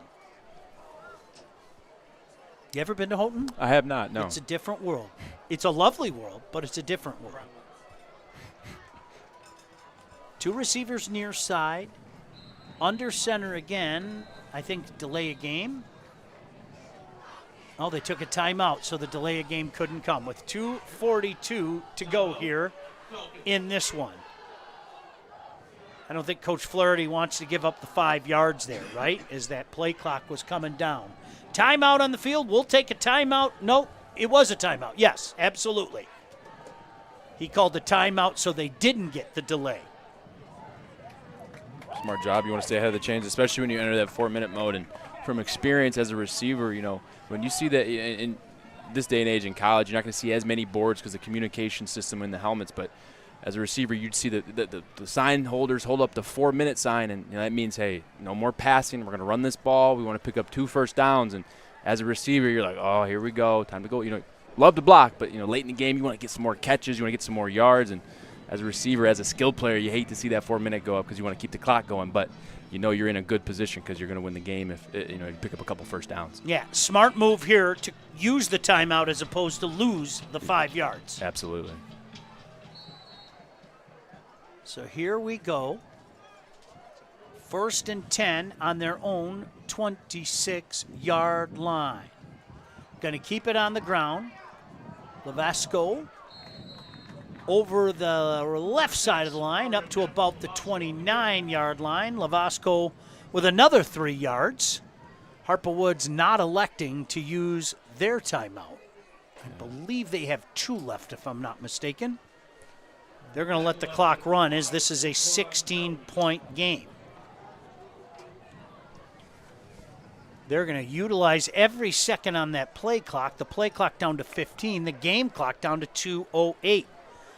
The senior quarterback, Ryan Counts, you can see his head up looking at that play clock. Offset eye behind him. He'll snap it with about 2, and that's exactly what he does. Levasco with the handoff. Hit at the 30, falls forward to the 33. Number 6, Mario Pavlov from Moscow on the carry. And we got a man down in the backfield. Oh, he's on his feet. Oh, is that the big man? Mm-hmm. Every gash, he seems to be okay, right? That's just the kind of beast he is. He cramps up, says, hey, go ahead and stretch this out, and he's good to go. Didn't take any assistance from the sideline for that one. Harper Woods is going to choose to use their timeout with a $1:31 left in this one. Boy, is that kid impressive. Take a look at that man. Taking his talents to the University of Michigan. Great job by the band here tonight as well. Nice look at them. Wave, everybody. Yeah, you heard the obligatory hi, Mom. Love to hear that. A lot of smiles here tonight. That's what it's all about. Making memories that'll last a lifetime. Some more hi, Moms. Avery trying to stretch that out. Water guy pouring water all over him. Go. Oh, look at that. Look at all the smiles. Isn't that great? Mm-hmm. Fun stuff. Fun stuff. So big 3rd and 4 here. Grant, they convert here with Noah Sanders in the backfield, and this one's over. Under center is Counts. Deep back, Noah Sanders. Fake the handoff to Sanders. Counts, rolling outside, stopping, looking, doesn't pick up the first down. He is brought down just shy of the first down at the 34-yard line. And there's going to be a timeout here. Harper Woods going to use their last timeout with a $1:14 to go here. You see the play action pass, good ball fake, gets the defense all to roll right. Vori Peacock does a good job of containing the play. And then you see Ryan Counts just doing what he has to do, getting north and south, and looked like that ankle was okay for a few strides there. Boy, he was a step away from picking up that first down and ending this game. But as it is, it's 4th and 2 now. And Harper Woods uses their final timeout as they're going to get the ball back down by 16. Now, it's pretty simple. They got to score, and quickly, get a 2-point conversion, get an onside kick, score, and quickly, and another 2-point conversion. All that in about 72 seconds, 74 seconds. Stranger things have happened. Yes, they have. We'll have to see if the Falcons can hold off the Pioneers here. I'll tell you, one of the strangest things I've seen is the 2024 Detroit Tigers becoming a playoff team. I am dumbfounded at that. The city always feels better when the Tigers are good. Isn't that the truth? These flies always feel better that they're just eating my legs incessantly, by the way. I don't feel better. 4th down. Are they really going to snap it here? Or are they just trying to draw Harper Woods offside? I think that's what they're trying to do, Grant. Play clock down to 4, 3, 2, 1. Yeah. They use their timeout, and something tells me they're going to punt when we come back. You know those flies that bite? Yeah. Boy, they're active tonight. I wonder if it's the hamburger cologne you were talking about earlier. It might be. It might be my ghostly white skin too. It might be because these legs haven't seen sun since I think 1997. So yeah. Ooh, look at the illuminating man over there. Let's go eat his legs. But they're biting like crazy up here. Everybody else has their pants on. One guy, well, there's 2 of us. I see Chuck's got shorts on, right? Kevin's got his pants on. Kevin, if we can go back to the Prep Kickoff Classic, Kevin was the man that day. I'll leave it at that. The man. Very warm day, wasn't it, Kevin? Very, very warm day. That booth made it his home. Oh, he sure did. Nothing wrong with that either. Nope. You see both of our cameramen down there. Let's see what Groves decides to do here. I'm guessing, guess being the key and operative word, that they are going to punt this one away. I think. We think. Yes, they are. It's a smart thing to do. Yeah. Why give it up? Why give them any chance? Yeah. Look who's going deep. That's one thing. Kick it away from him, out of bounds, anywhere away from 1. Don't let him score quickly. Lavasco punts this away, angles it towards the near sideline, takes a bounce out of bounds. Isn't that exactly what you want? Picture perfect. Kids that listen to coaching and execute. Some shenanigans again down near the 32-yard line. No flag. No flag. Yeah, I think when you get in a game like this, one that's been going a long time and just out of reach for Harper Woods seemingly all night, some emotions sometimes get the best of you, right? Absolutely. Absolutely. And then, when your offense can't move the ball, your defense is on the field a lot. That's tough. That's tough for a team, and especially when you can't score, you can't keep up. It's somewhat of a backbreaker when Groves just keeps running and running and running the ball on you. Well, pretty simple here. Harper Woods has to score and score quickly and go for 2. They've got the weapons. There's no doubt about that. There's Robbie. Robbie always does a fantastic job. They call him Rock and Rye. There's that smile, too. Low snap, trying to set up the screen. Complete, 35-40. Not getting out of bounds, though. Clock is going to continue to run. It'll stop at the first down, but it will continue to run. The clock is an enemy right now. No timeouts for Harper Woods. They'll reset the clock, set the ball, reset the clock. And there it is. Starts rolling again. Trip receivers far side, one near side. Garant back to pass. Looking, firing, sailing it out of bounds. Dakota Garant, the sophomore, sky's the limit for this young man. Absolutely, and for those just tuning in, he is a receiver by trade. Their starting quarterback Nate Rochlow went down versus Catholic Central 2 weeks ago, and they've been trying to fill that void, and you know, Coach Oden's approach is put your best athlete back there that touches the ball the most. And only thing with that is it takes away from your vertical passing attack. Trip receivers far side, one on the near side. Grant once again, shotgun formation.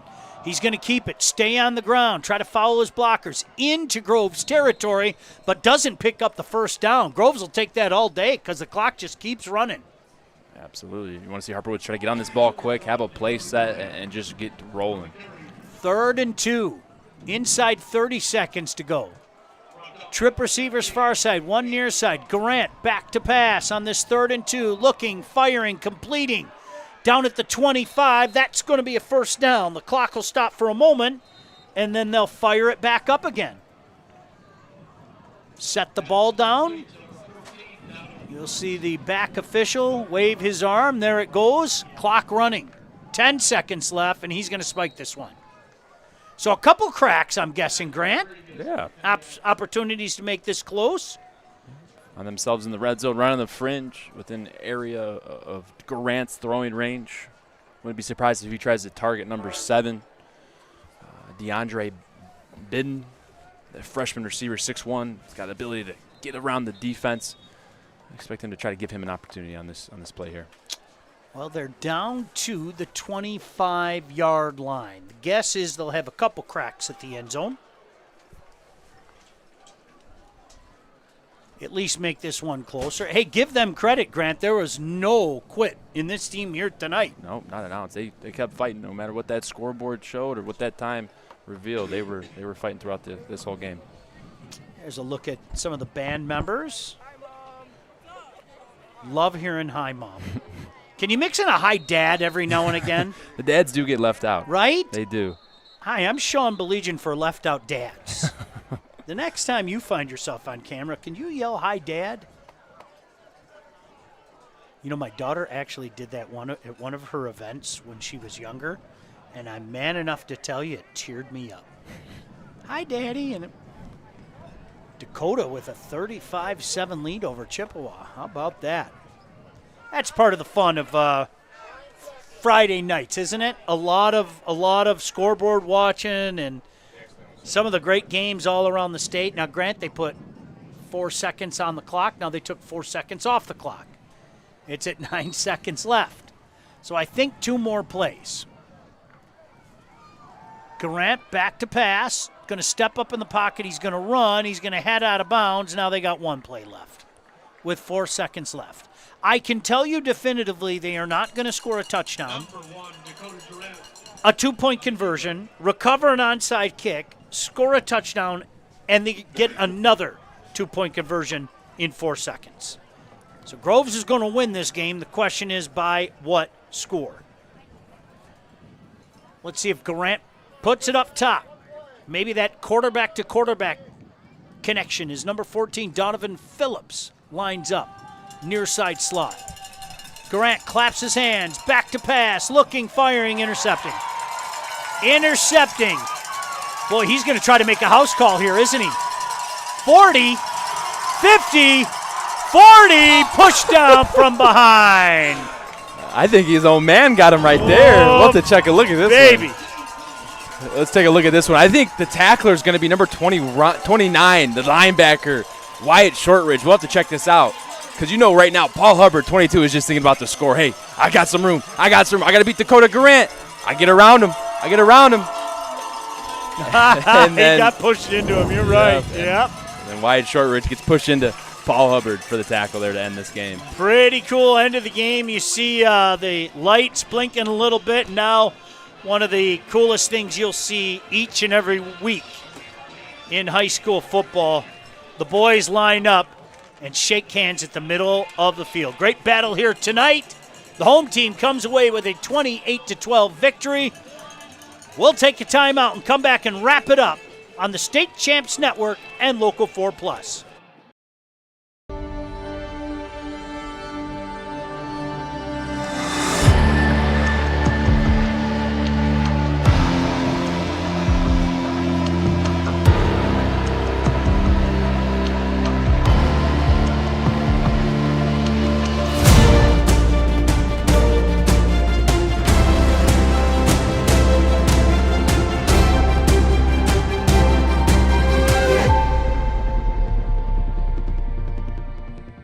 Numbers are important. Billions recovered for clients. 3 generations of lawyers. 50 years of fighting and winning. And now for the most important number of them all, 1-800-CALL-SAM. It's the number you call after an accident. It's the number you call to get the Bernstein Advantage. It's the best call you'll ever make. And it's the only number you need to know. If you've been injured, call Sam Bernstein Law. Everyone knows our number. 1-800-CALL-SAM. Welcome back in. Final score here on homecoming. The home team comes away with a 28-12 victory, Groves over Harper Woods. Let's throw it down to the field. Kara Lyles stands with our player of the game. Kara? Yeah, Mario, 2 touchdowns on the night for you. What was working out there offensively? Just running down the gut. Like, we have big O-line, and, we just punched it in a bunch of times. And, shout out to my guys down there, they want to play, and, we came out here and we played. Well, it seemed like each and every one of your offensive weapons played a role in winning this game. Just how important is it that you guys can trust that anybody out there can put the ball in the end zone? We have so many guys, me, Sanders, Hardy, Little, our whole O-line, my fullbacks, Ryan Counts, like everybody just balls out, and it's so helpful as a running back that we can throw the ball as well, because then it opens up so many plays. Well, a huge win for you guys tonight. You keep your record going 5-0. How do you keep this momentum going into next week? We just keep going. I mean, it was a okay practice week we had, but we just got to step it up and, keep going. I'll go 9-0. Mario, I hear your guys yelling over there. Go ahead and join them. Great game. All right. I'm going to send it back up to you, Sean. Thank you very much, Kara. Great job as always. Great job by that young man. You love to hear him give credit to the unit. Isn't that what football's all about, Grant Perry? Talk up your teammates. Everybody had a job to do, and they all did it effectively. Yep, everyone's got a job. 1/11 of your job. You got to rely on your brothers to do their job, and Lavasco and so many other guys. He named every position on that field. That just goes to show a little bit of the makeup of this team. Everyone putting in their piece, putting in their work for a big outcome here, for a good season run, and Groves is on the right track. That's for sure. Well, it's just like our team. It's a total team effort here. Can't thank our crew enough for all the work they did on a windy and what eventually got cold night. The final score, Groves comes away with a homecoming win, 28-12 over Harper Woods. For my broadcast partner, Grant Perry, and Kara Lyles down on the field, my name is Sean Belegian, thanking you for inviting us into your phones, your laptops, your computer, whatever the case may be. Thanks for joining us here on State Champs and Local 4+. Good night from Birmingham. State Champs Sports Network is presented by Lawrence Technological University. Be curious, make magic. Visit ltu.edu today. State Champs Game Time Live is delivered by Hungry Howie's Pizza, home of the original flavored crust pizza. State Champs Game Time Live is also brought to you by Reaction Technologies. Up your game. Go to reactiontechnologies.com for more information. The Construction Association of Michigan, the voice of the construction industry in Michigan. Alta Equipment, Michigan's #1 construction equipment provider, proudly representing the industry's top brands. Get the right equipment for your project every time with Alta Equipment. The Salvation Army, Registered to Ring campaign. Support the annual Red Kettle campaign. Go to registertoring.com today. And the Michigan High School Athletic Association, promoting the value and values of educational athletics.